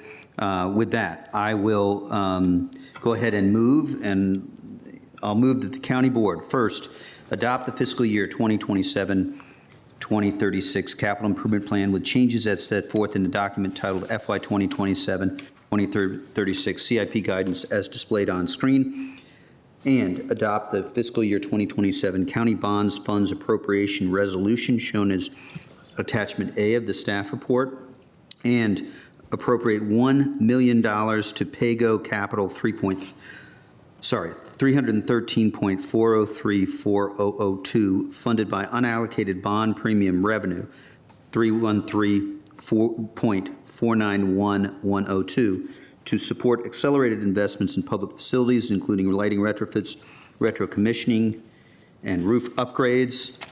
4, adopt the revised language to the transportation capital section of the financial and debt management policies. And 5, appropriate $850,000 and $850 and $541 to the Transit Bureau.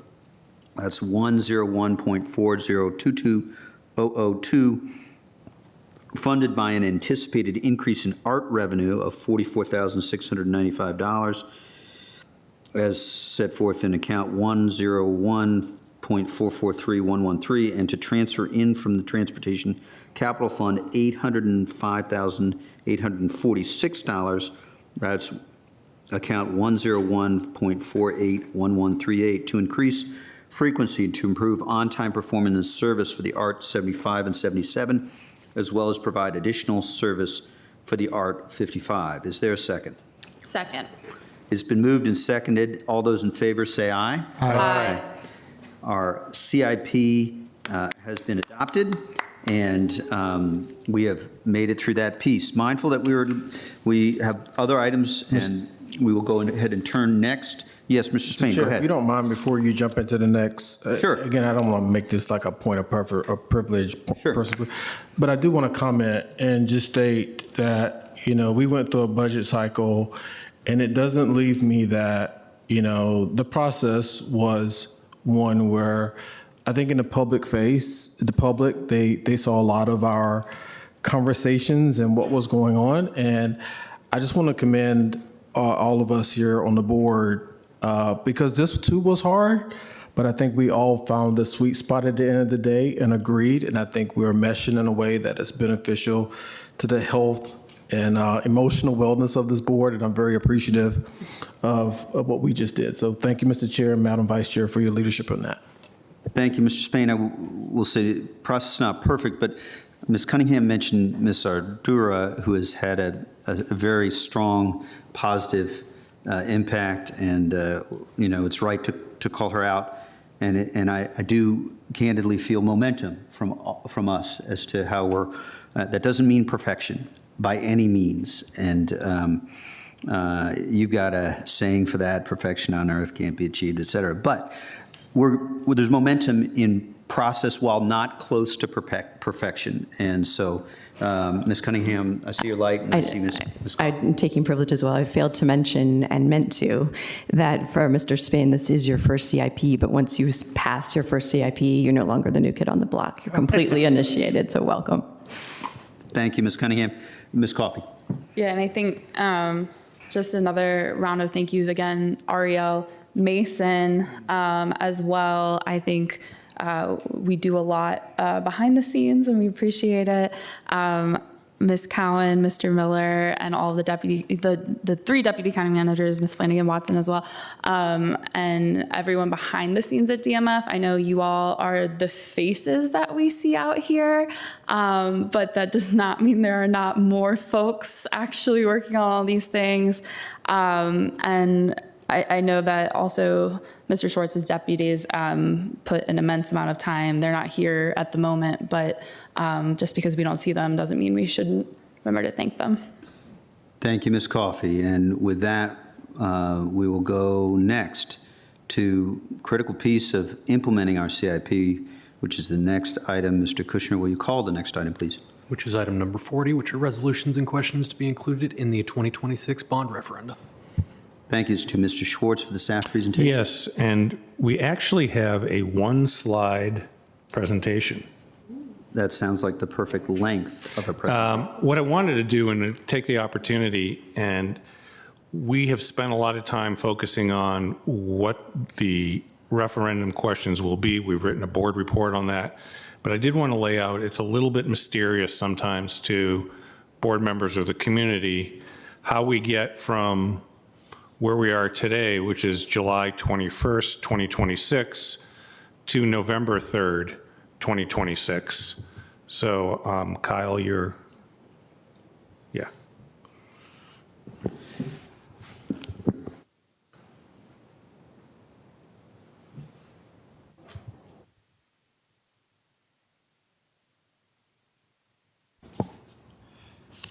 Okay, so what you'll see in front of you here is the referenda timeline.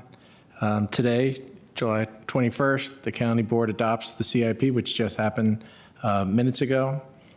In August, referenda questions and explanations will be published, will be translated into numerous languages. On August 14th, that'll be the deadline for the referenda court order, which happens to happen 81 days before the election. October 24th is the deadline to publish notice of the election, which is 10 days before the election. And then on election day, November 3rd, that's when the referendum will be voted on. And then post-election order will be filed in December.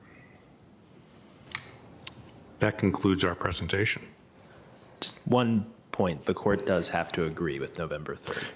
Yeah, the court does have to agree. In my experience, they have always agreed, but we have to allow for that possibility. Thank you, Mr. Scott, and my apologies. Long enough day that staying hydrated seems relevant. So with that, we're finished with the staff presentation. Discussion is now with the board colleagues, as I believe they're not public speakers and not the possibility on this particular part of the item. I will go ahead and move this again. We don't have as many as when we did the budget, so hopefully I'll make it through this quickly. I move that the county board adopt the resolutions. We can have discussion after there's a second. Adopt the resolutions in attachment A of the staff report as summarized here. A, Metro and Transportation, $69,745,000. B, Local Parks and Recreation, $34,945,000. C, Community Infrastructure, $58,825,000. And D, Utilities, $20,745,000, totaling $184,260,000. And the explanation of the referendum questions to appear in publications at voter registration sites and polling places as detailed in attachment B of the staff report in order to initiate and facilitate the November 3, 2026 bond referendum. I also move that we adopt the schools referendum resolution in attachment C of the staff report as shown here. Arlington Public Schools, $80 million. And the explanation of the referendum question to appear in publications at voter registration sites and polling places as detailed in attachment D of the staff report in order to initiate and facilitate the November 3rd, 2026 bond referendum. And 3, request that the electoral board list the referenda on the ballot in the order detailed in the staff report as shown in the ballot layout section on page 2 of the staff report. And last, direct the county manager to take all the steps necessary to ensure that the information provided to voters by the county is printed in both English and Spanish. Is there a second? Second. Okay. Thank you. So now I'll just speak briefly to it. It is actually, I appreciate Mr. Attorney mentioning that the court has to accept what we move forward, and it is important for us to take these steps and be, there's a balance. We need to be clear about what is actually being considered for bond referenda without being overly specific such that there isn't sufficient flexibility to get the expenditures done. Are there any other comments on the bond referenda from colleagues? If not, all those in favor of this item and the motion made and seconded by Ms. Coffey, say aye. Aye. Aye. That passes 5-0. We have bond referenda questions. We are now turning to the next item. And Mr. Kushner, will you call it, please? Of course. Item number 41 is a request to advertise public hearings on the county board's own motion for the Planning Commission and county board to consider an amendment to the general land use plan from low office apartment hotel, medium residential, and public to low office apartment hotel for an area located at 1501 Langston Boulevard. Thank you, Mr. Clerk. Mr. Manager, and is there any, do we need to pause, or are we all okay? No, yeah, we actually do on this particular item. We have a couple of slides, and we're going to, through the magic of technology, I'm going to ask Natasha Alfonso Ahmed, who's our lead, and should be available to, I think we have 2 slides to go through on that. If you were here, Natasha? I'm here. Can you all see the slide? We can, and it's just awesome that you just sort of conjure up. I know you all have Natasha, a lot it's on awesome. your agenda. Yep, go ahead. So thank you, Mr. Manager, and good evening, Mr. Chair, members of the board. So this item is a request to advertise a GLUP amendment on the county board's own motion for the Air and Space Forces Association site, which is located at 1501 Langston Boulevard in Area 5 East of the Langston Boulevard Planning District. The applicant has submitted a site plan amendment and use permit application and is seeking redevelopment of the existing 5-story office building to construct an 8-story residential building with 88 units and 1,266 square feet of space on the ground floor for a museum. Due to some technical errors on the GLUP map, staff is proposing for the county board to change the land use designations depicted on the map for this site, which is displayed as a combination of low office apartment hotel, medium residential, and public, to low office apartment hotel for the whole site, in keeping with past county board actions along the corridor. And to initiate this GLUP amendment, staff recommends that the county board authorize the advertisement of those public hearings on the amendments, which is merely a procedural step that is necessary to give community notice of the proposed change prior to the county board's final consideration. So to clarify, the authorization to advertise the public hearings does not imply that the county board supports or approves the proposed GLUP amendment at this time. Those public hearings are actually expected to occur in the fall as early as September. Email notices about this request to advertise the GLUP amendment were sent to the North Highlands Citizens Association, the Palisades Park Homeowners Association, and the Langston Boulevard Alliance. Staff did receive feedback from Mr. Aaron Roberts, who represents the North Highlands Citizens Association, and his concerns are primarily related to the site plan and will be addressed during site plan review, which is currently under progress. So the existing zoning on the site is CO 1.5, which is the mixed-use district. This is consistent with the Langston Boulevard area plan recommendations for the site. Although staff interprets that the existing land use for the entire site is a low office apartment hotel, the existing GLUP map, as you see here, shows that medium residential and public also apply on the site.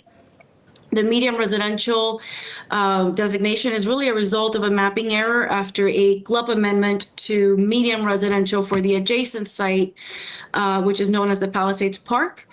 That GLUP amendment was approved in 1993. And so as a result, a larger area of the medium residential, the brown, was drawn inconsistent with the prior county board action.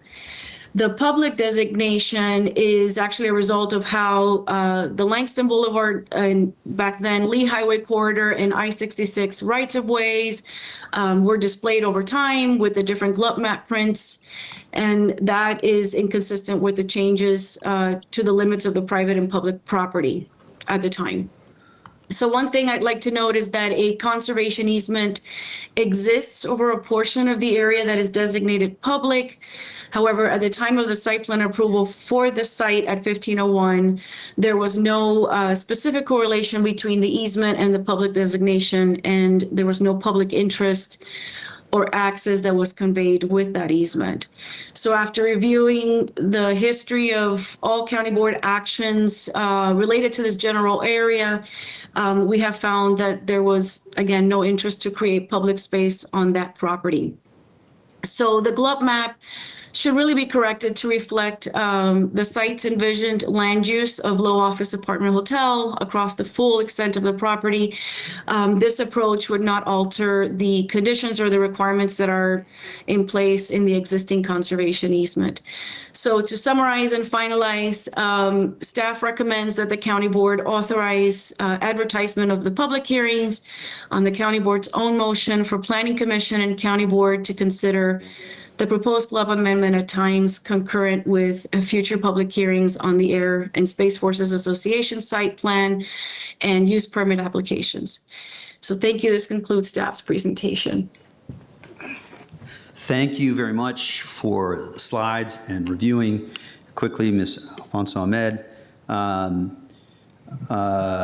And so we are now, I believe we will turn to public speakers. Are there public speakers, Mr. Kushner, on this item? There are. Give me just a moment.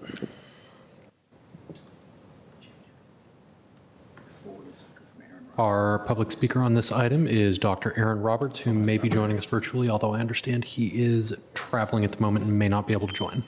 Mr. Roberts, if you're with us. He's on a plane.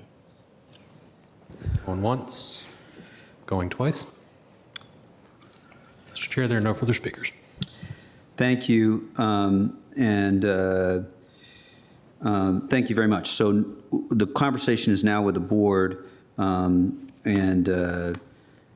colleagues, I have just for transparency as we work through this conversation, I've just forwarded an email that Mr. Roberts sent last night. I looked at it, but in the course of preparing for the CIP, and because we're not specifying a date with respect to the RTA, I am a little later forwarding it to you than I wished. I don't believe that the issues raised in it, from my standpoint, preclude us advertising this. So I'll turn to Ms. Cunningham. Unless there are prior comments, what I propose to do is turn to Ms. Cunningham for a motion.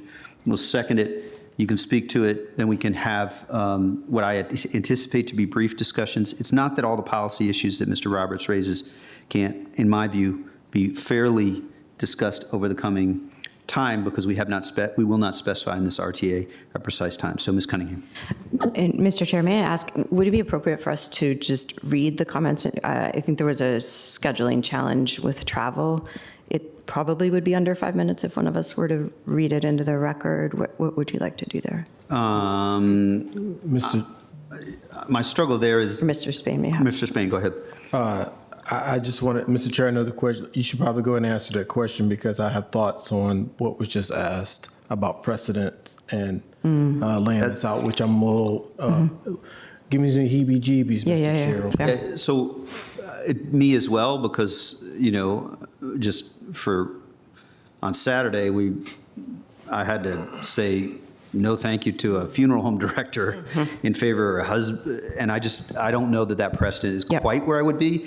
I certainly don't mind all of us referencing some of the points that are made. Sure. That's what and it will be in the public record, so folks can go grab it. And I'm sure we'll talk more about it when we do actually move to the item. So thank you for clarifying that.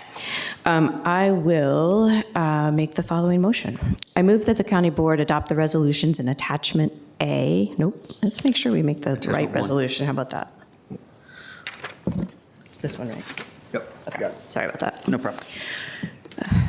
I instead would like to move this motion. I move that the county board adopt the resolution attachment 1 of the staff report to authorize advertisement of public hearings on the county board's own motion for the planning commission and county board to future dates concurrent with consideration of the Air and Space Force Association site plan amendment, SPLA 25-00018, SPA number 361, and use permit UPER 25-0038 applications to consider and resolve to amend the GLUP from low office apartment hotel, medium residential, and public to low office apartment hotel for an area located at 1501 Langston Boulevard, RPC number 16-005-001, as shown in attachment 2 of the staff report. Second. Motion has been moved and seconded. Do you want to speak to your motion, keeping in mind that we may have additional conversation to sort of, in an appropriate but attenuated way, try to surface some of the issues and give a little bit of a sense?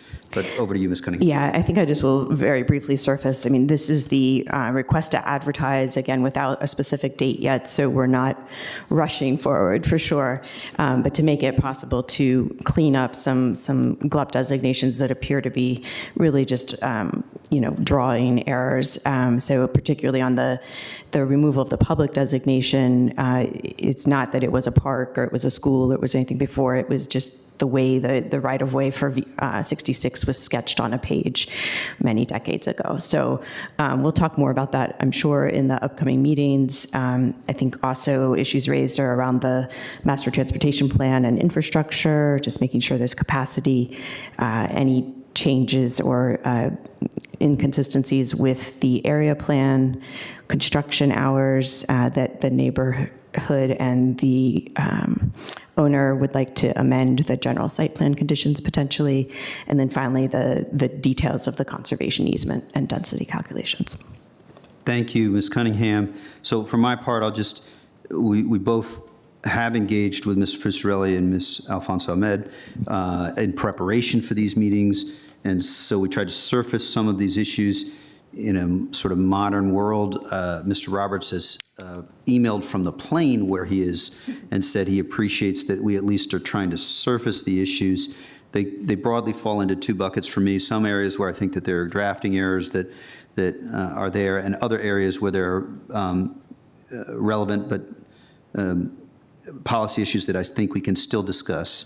I think, Mr. Roberts, you know where to find us, and certainly we are willing to meet with you on these issues. So, Mr. Spain, that's my concluding comments. I'll be voting for it. Over to you, Mr. Spain. Yeah, my concluding comments on this is, one, I want to thank Mr. Roberts, Aaron, for reaching out to us, and I think each one of us have had an opportunity to meet with him. He's a great ambassador for his community, and I think for staff, even though this is RTA, and y'all have had, you've seen his email, I think not just site plan conditions, but density calculation, land use, construction hours, which you've heard already, things we could be prepared to kind of talk about down the road. It'll be most appropriate when that time's come. So that's all I have, Mr. Chair, and looking forward to additional conversations. Thank you, Mr. Spain. Seeing no other lights, the question is on Ms. Cunningham's amendment. All those in favor, say aye. Aye. Aye. Hold on. Motion? On her motion, No amendment. Ms. Cunningham's motion. there are no amendments, and so the question is, sorry, on her motion. All those in favor say aye. Aye. Any opposed? That motion passes 5-0. Thank you, Madam Vice Chair, for keeping my process correct here. We now turn to the consent agenda items. Mr. Kushner, would you call our consent agenda items in order as listed? I believe we may have just one. Certainly, we have one item that was pulled. It is item number 10 for the Tyndale Christian School at 712 and 716 North Barton Street. It's a two-part item. The first is the use permit review for a private school for up to 40 students located at 712 and 716 North Barton. And the second part is the use permit review for a private school for up to 80 students located again at 712 and 716 North Barton. Mr. Schwartz, can you conjure up Mr. Sutherland, please? Yes, I will do that right now. Cedric, appear. Yes, thank you for having me this evening.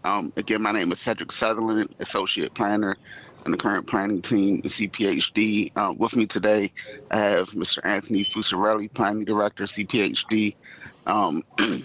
And I'll just move forward with my short verbal presentation. This is a review of associated use permits for the Tyndale Christian School located at 712 and 716 North Barton Street. Item A, UPER 24-00005,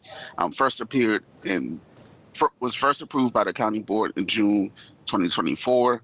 which authorizes permitted enrollment of up to 40 students. Item B, UPER 24-00032, approved in January 2025, amended the use permit to allow permitted enrollment of up to 80 students, and included a scheduled review this month of June 2026, which allowed staff time to assess the use during the 2025-2026 school year. During the one-year review of item A in December 2025, the county attorney advised that the 40-student use permit must remain in effect until the scheduled review of UPR 24-00032. At that time, the use permit allowing for up to 80 students will become the governing use permit if renewed by the county board. As a part of the current review for the use for up to 80 students, staff has not identified any adverse impacts associated with the increased enrollment. In addition, the Lion Park Citizens Association expressed support for the renewal of the use permit. However, several residents along North Barton Street continue to express concerns with the use and is in opposition to its continuation. Staff believes that the continued use of the private school for up to 80 students will not have an adverse impact on the surrounding community. Therefore, staff recommend discontinue item A, UPER 24-00005, the use permit for up to 40 students, and 2, renewing item B, UPER 24-00032, the use permit for up to 80 students, with an administrative review in 3 years and no further scheduled county board review. That concludes my presentation. Thank you, Mr. Sutherland, and thank you, Mr. Schwartz, for your conjuring powers. Very much appreciate it. Now it's over to the applicant for your presentation. Mr. Pritchard. Good evening. You can raise that on the side. And make sure the microphone. It's been a while. Good evening, Evan Pritchard here on behalf of the applicant. I'll spare you a presentation. Mr. Sutherland captured it perfectly. We're very pleased with the record we've set of responsiveness to Lion Park and area neighbors. It's impossible to please 100% of people 100% of the time, but Ms. Johns, Kimberly Johns, the head of school, has tirelessly participated in the Lion Park Civic Association meetings and made every effort to hear concerns as they arrive and address them promptly. So we're very proud to have staff support and look forward to continuing school operations. Happy to answer any questions you have. Thank you. Thank you for being here, Mr. Pritchard, and for being willing to answer questions if and as we have questions. I believe we may have public speakers on this item, Mr. Kushner. Do we, in fact? We do, in fact. Our first public speaker is Ms. Meredith Grunden, followed by John Musso. Ms. Grunden, I believe you're there virtually. Is that correct? Yes, sir. Go ahead. Yes, sir. I'm here.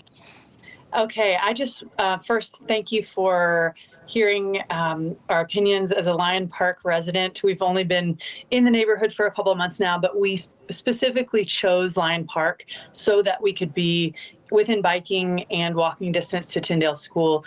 We've been welcomed so warmly into the community. We're so grateful just for an incredible, safe neighborhood to be able to bike to school, and just the overall positive impact we have had both in Lion Park and with Tyndale Christian School.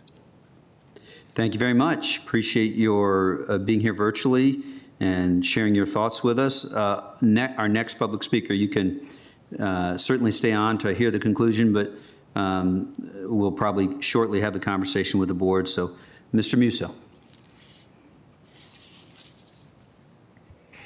Good evening, Mr. Chair, members of the County Board. John Musto, Government Affairs Manager at the Arlington Chamber of Commerce. On behalf of the Arlington Chamber, I just want to say a few brief words in support of Tyndale Christian School, and I urge you all to please vote to adopt the new use permit for up to 80 students. As noted by the previous speaker, Tyndale has really planted and grown roots here in Arlington over the past 2 years of operation, and they've had, they've worked through a lot of different issues and concerns with staff, and as noted by the applicant, they have been, very proactive in responsive in working with us. So we believe that they've been a great partner here in Arlington. We believe that they contribute to the educational landscape of Arlington, and we do have full confidence that going forward they will be great productive members of the community as they currently are in Lyon Park and Arlington overall. So we urge you to please go ahead and adopt this new use permit to allow Tyndale to continue to grow and thrive here in Arlington. Thank you. Thank you, Mr. Musso. Next speaker. And our next and final speaker on this item is Dr. Kenneth Koopmans. Dr. Koopmans. Good evening. My name is Ken Koopmans, and my wife and I are residents of Lyon Park, and we have two children, two daughters that attend Tyndale Christian School, a rising third grader and a rising first grader. We moved here from Michigan last summer, and we specifically sought out Lyon Park as we looked at different communities and different schools, and we really fell in love with the community and the school after several visits. We really appreciated how overwhelmingly positive the neighborhood seemed, and as we talked to people, and we really felt strongly about the mission of Hillsdale and everything they teach, from academic excellence and integrity and how you treat your neighbors. And we feel like that not just the people, the staff and faculty there, but the community of Lyon Park also treats us the same way. We live specifically across maybe a 5-minute walk from the school, and we chose that so that we could walk to school and really be part of the community. And one of the most special things about that for us is that, you know, for me, before I go to work every morning, I get to hold my hands with my daughters and walk them to school. And what's special about that is that we get to interact with people in the community. So we see the same people every morning that are going for a walk themselves. They're taking their dogs for a walk. They're getting ready for work. And it's helping my daughters to just become part of the community and learn to say good morning to people and helping them socially. And it's also just great to be a part of that. We get to school, and it's important for us as walkers and to me that it's a safe walk, and that the cars are, you know, cautious of people who are walking with children, and they are. The staff in particular does a great job of making sure that somebody's outside. You know, if you know the area, Coach Bob is out there helping the parents who are dropping off students and helping them to get out onto Barton Street and make sure that that's safe. We've never once had any incidents where we felt like a car was going too fast or there was too much traffic there. It really is a safe place for us. My wife picks them up in the afternoon and feels the same exact way. So we love the community, we love the people, the neighborhood, and I just wanted to share all the positive things that we have about the school and the people in the neighborhood. Thank you. Thank you, Dr. Koopmans. Are there any other speakers, Mr. Kushner? There are no further speakers. Thank you. Conversation is now with the board. I'll turn to, we'll certainly can have discussion, but turn to Ms. Coffey or Mr. Spain, whoever is ready to do a motion, and maybe one of the other of you will be ready to second. We will then discuss. Mr. Chair, thank you. I move that the county board, A, discontinue the use permit for a private school for up to 40 students, and B, renew the use permit for a private school, Tyndale Christian School, for up to 80 students, subject to the previously approved and amended conditions of the staff report, and with an administrative review in 3 years, July 2029, and no further scheduled county board review. Thank you, sir. Thank you, sir. Second. I'll second that. Okay. Got it. So do you want to speak to your motion? Sure, it'll just be brief. This is not my first time, with the Tyndale project and what they've been going through since I've been on the board 20 months. And I've also had opportunity to go over there and pay a visit to the school and ride my bike by the school in the morning. Well, actually the county bike. The e-bike. And let me say this much. I really appreciate what's going on there. We hear the neighbors. I hear what you're saying and what their concerns are. But we need options here in Arlington.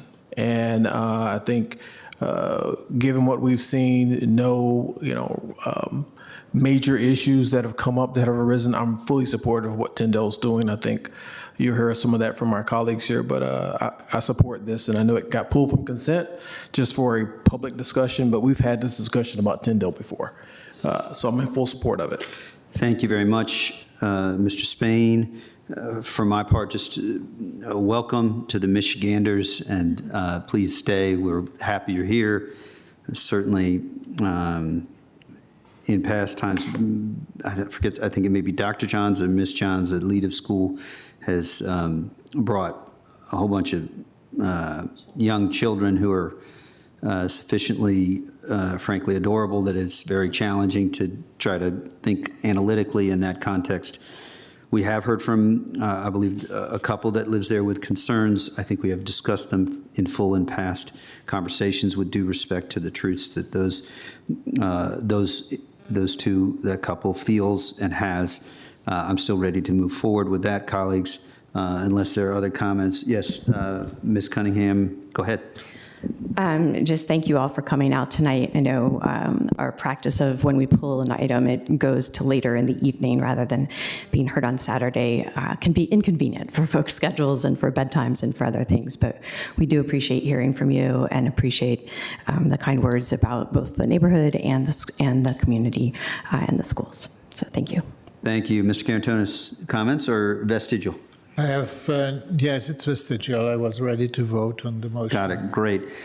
And since Ms. Cunningham mentioned it, it's certainly when your young kids put their hand in yours and hold your hand, I'm always more thankful than I'm sure they're not really paying attention. My daughter at age 2.5, but I'm thrilled for it. So that's enough. We got to keep going and stay focused here. So thank you very much. The question is on the motion. All in favor say aye. Aye. Aye. That motion passes 5-0.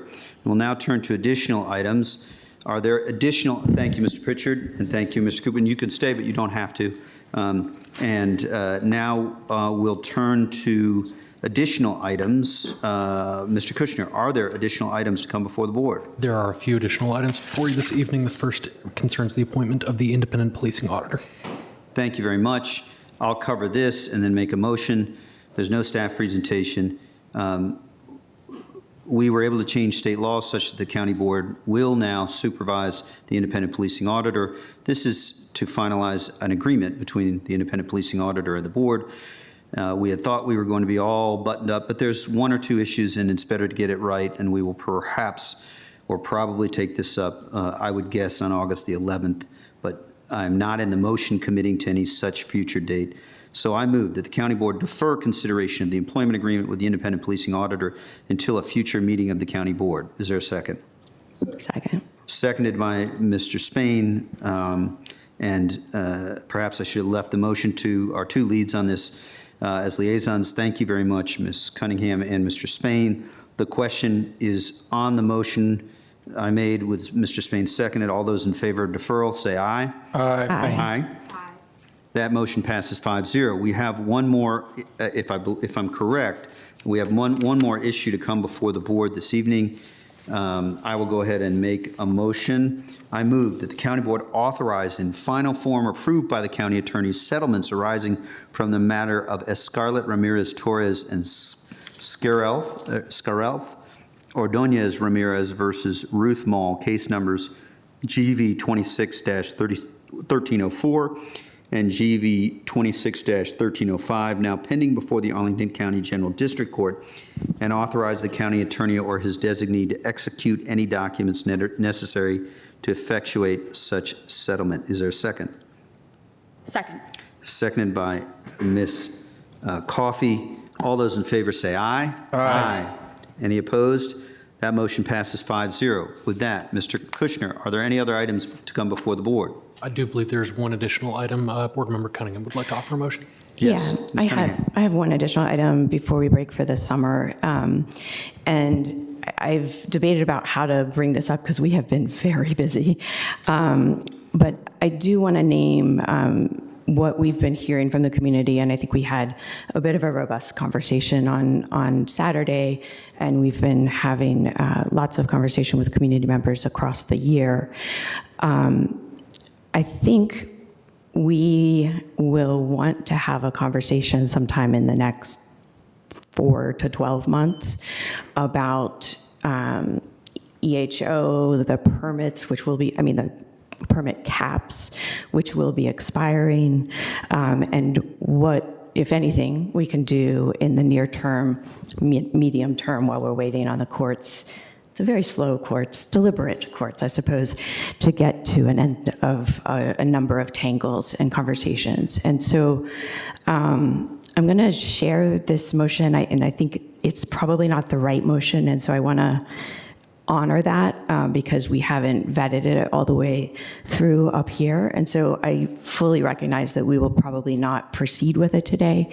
But in the spirit of wanting to share with the community that we might get to it in the fall, I feel like it might be worthwhile. And I will say in particular, I had the opportunity to visit with Dr. Alfred Taylor yesterday, and I asked him what's his advice for all of us, and he was very gracious and very sharp, as always. And he said, the number one thing for our community is you've got to hold space for conversation. We are more on the same page than we realize, and we need to have conversations, have hard conversations, really make room to listen and deliberate and listen some more. And so it is in the spirit of that wisdom that I bring this forward.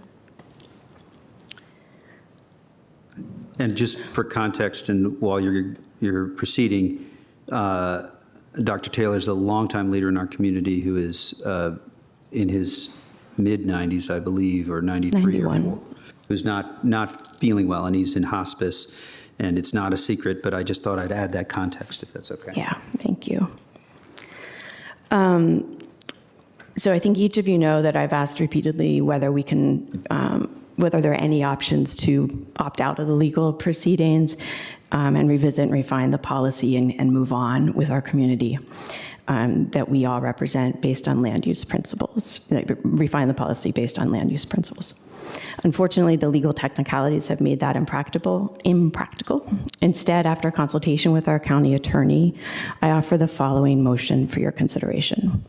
I move that the board add to its agenda at the September county board meeting an action item on its own motion to consider an initiating resolution to consider zoning text amendments related to the annual limit on permits for expanded housing option development, and specifically consider implementation data, comparison to other jurisdictions that have adopted similar housing diversification policies, including any permit caps or phasing mechanisms employed by such jurisdictions, and options for adjusting the permit cap levels.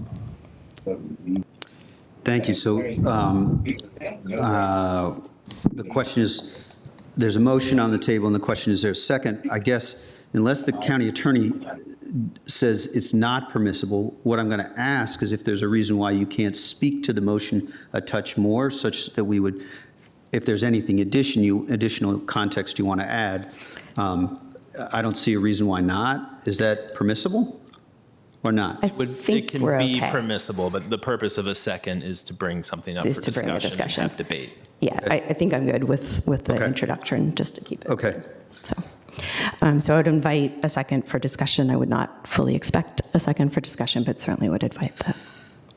Colleagues, for my part, this is, I think that we would have the legal authority still to do this in the intervening time before September, number one. Number two, I'm flexible, and we got, in the last 24 hours, we resolved third spaces, which you brought forward.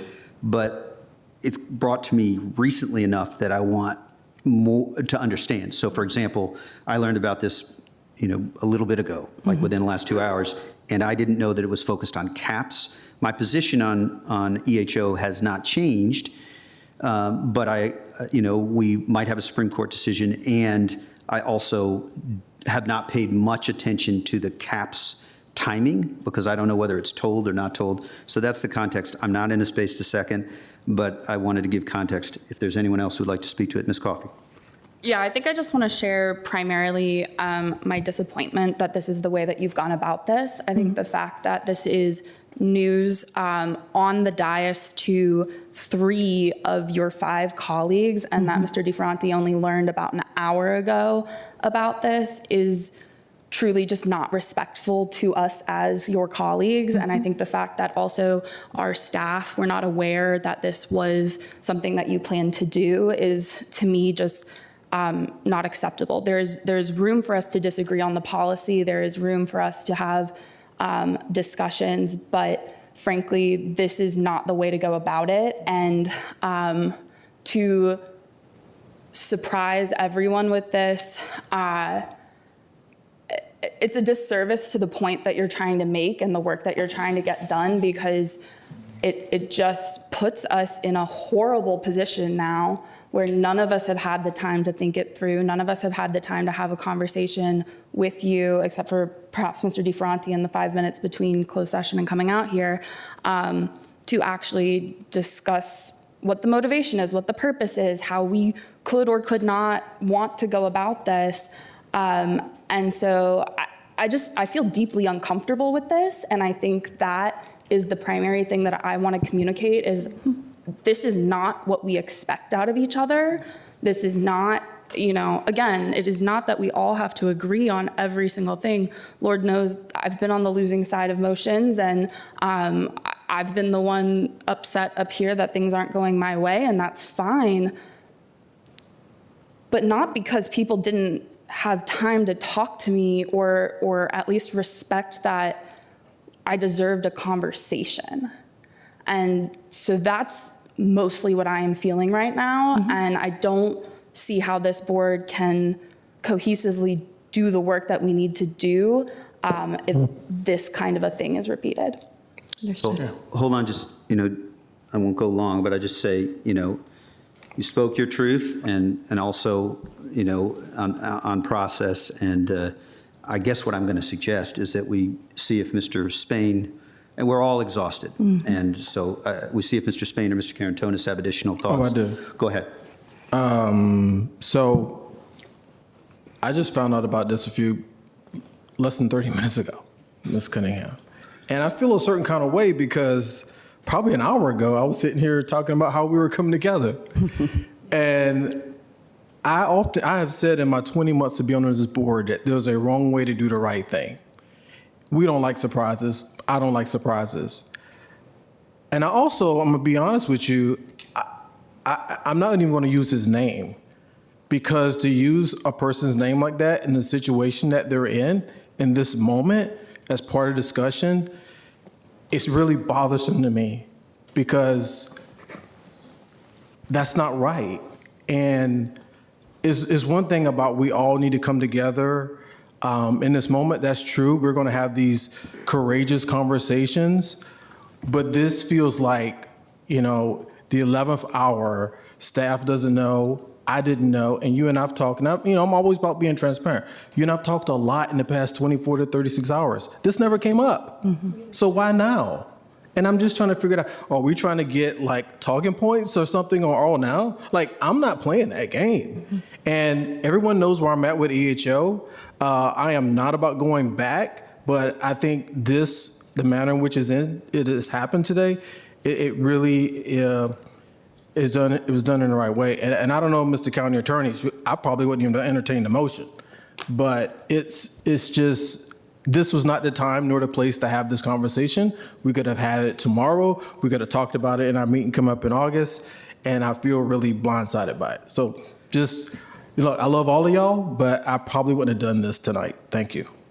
So continuing to try to sort of keep the truths coexisting and I see Mr. Carantonis's light. Go ahead.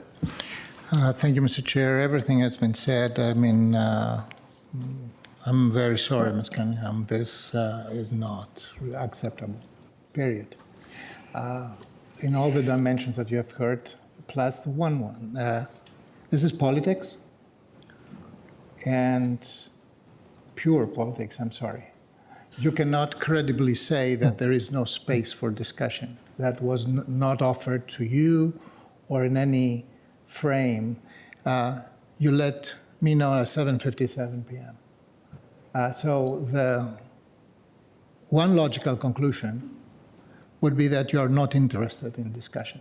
You are interested only in the public exposure and your own political benefit here. So fine, so be it. We are political. This is policy. It's also politics. But I don't believe that you chose the right instrument to engender a productive and trust-building conversation. Not with me. We will have this conversation, but with the community. How do you want the community to trust you? The community that is not on your side, which is a significant part of this community, and by the way, would immediately run and ask, what was that? How do you want to deal with this? If you were the one who always said, oh my God, this was forced on the community, and everybody was, taken by surprise despite the 4 years of previous discussion, etc., you are basically not only replicating the same, but you are basically, slapping it in the face. So you make yourself completely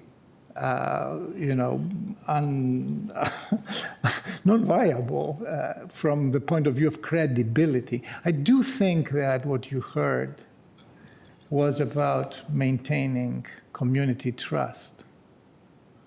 And I'm sorry, but I think this is a bad moment, and better we overcome that and forget that.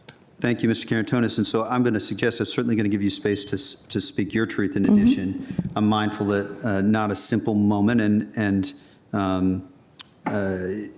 not all simple to have a perspective that may not be shared on this issue by others. So, I think I can coexist with understanding where colleagues came from and also be mindful that in the mix of trying to sort of speak your truth, difficult. I do also, I don't always live perfectly by trying to avoid surprises, but that is a point I empathize with. I want to give us a chance to go home, but I want you to also speak your truth. You may not be able to respond to everybody's thoughts, and I don't think you should feel that you have to, but I also feel that we need to preserve for all of us some progress that we have made, and so leave it to you to finish. Yeah, I really appreciate both the feelings and the clear and careful articulation of them. I know it's not an easy time, and we all are kind of on fumes. But I would ask the attorney if you could clarify a little bit about if we are to have, as we start this conversation, how in the moment that we're in, we have to do it as a initiating resolution, and we can't have staff spend any time on it before we do initiating resolution, which is why only the attorney and the manager would know about it before there's discussion. So if you could just clarify that a little bit. So that's part of Judge Schell's ruling, where basically he said you need to have an initiating resolution before work can be done on zoning text amendments, and that's been the process we've been following since that ruling.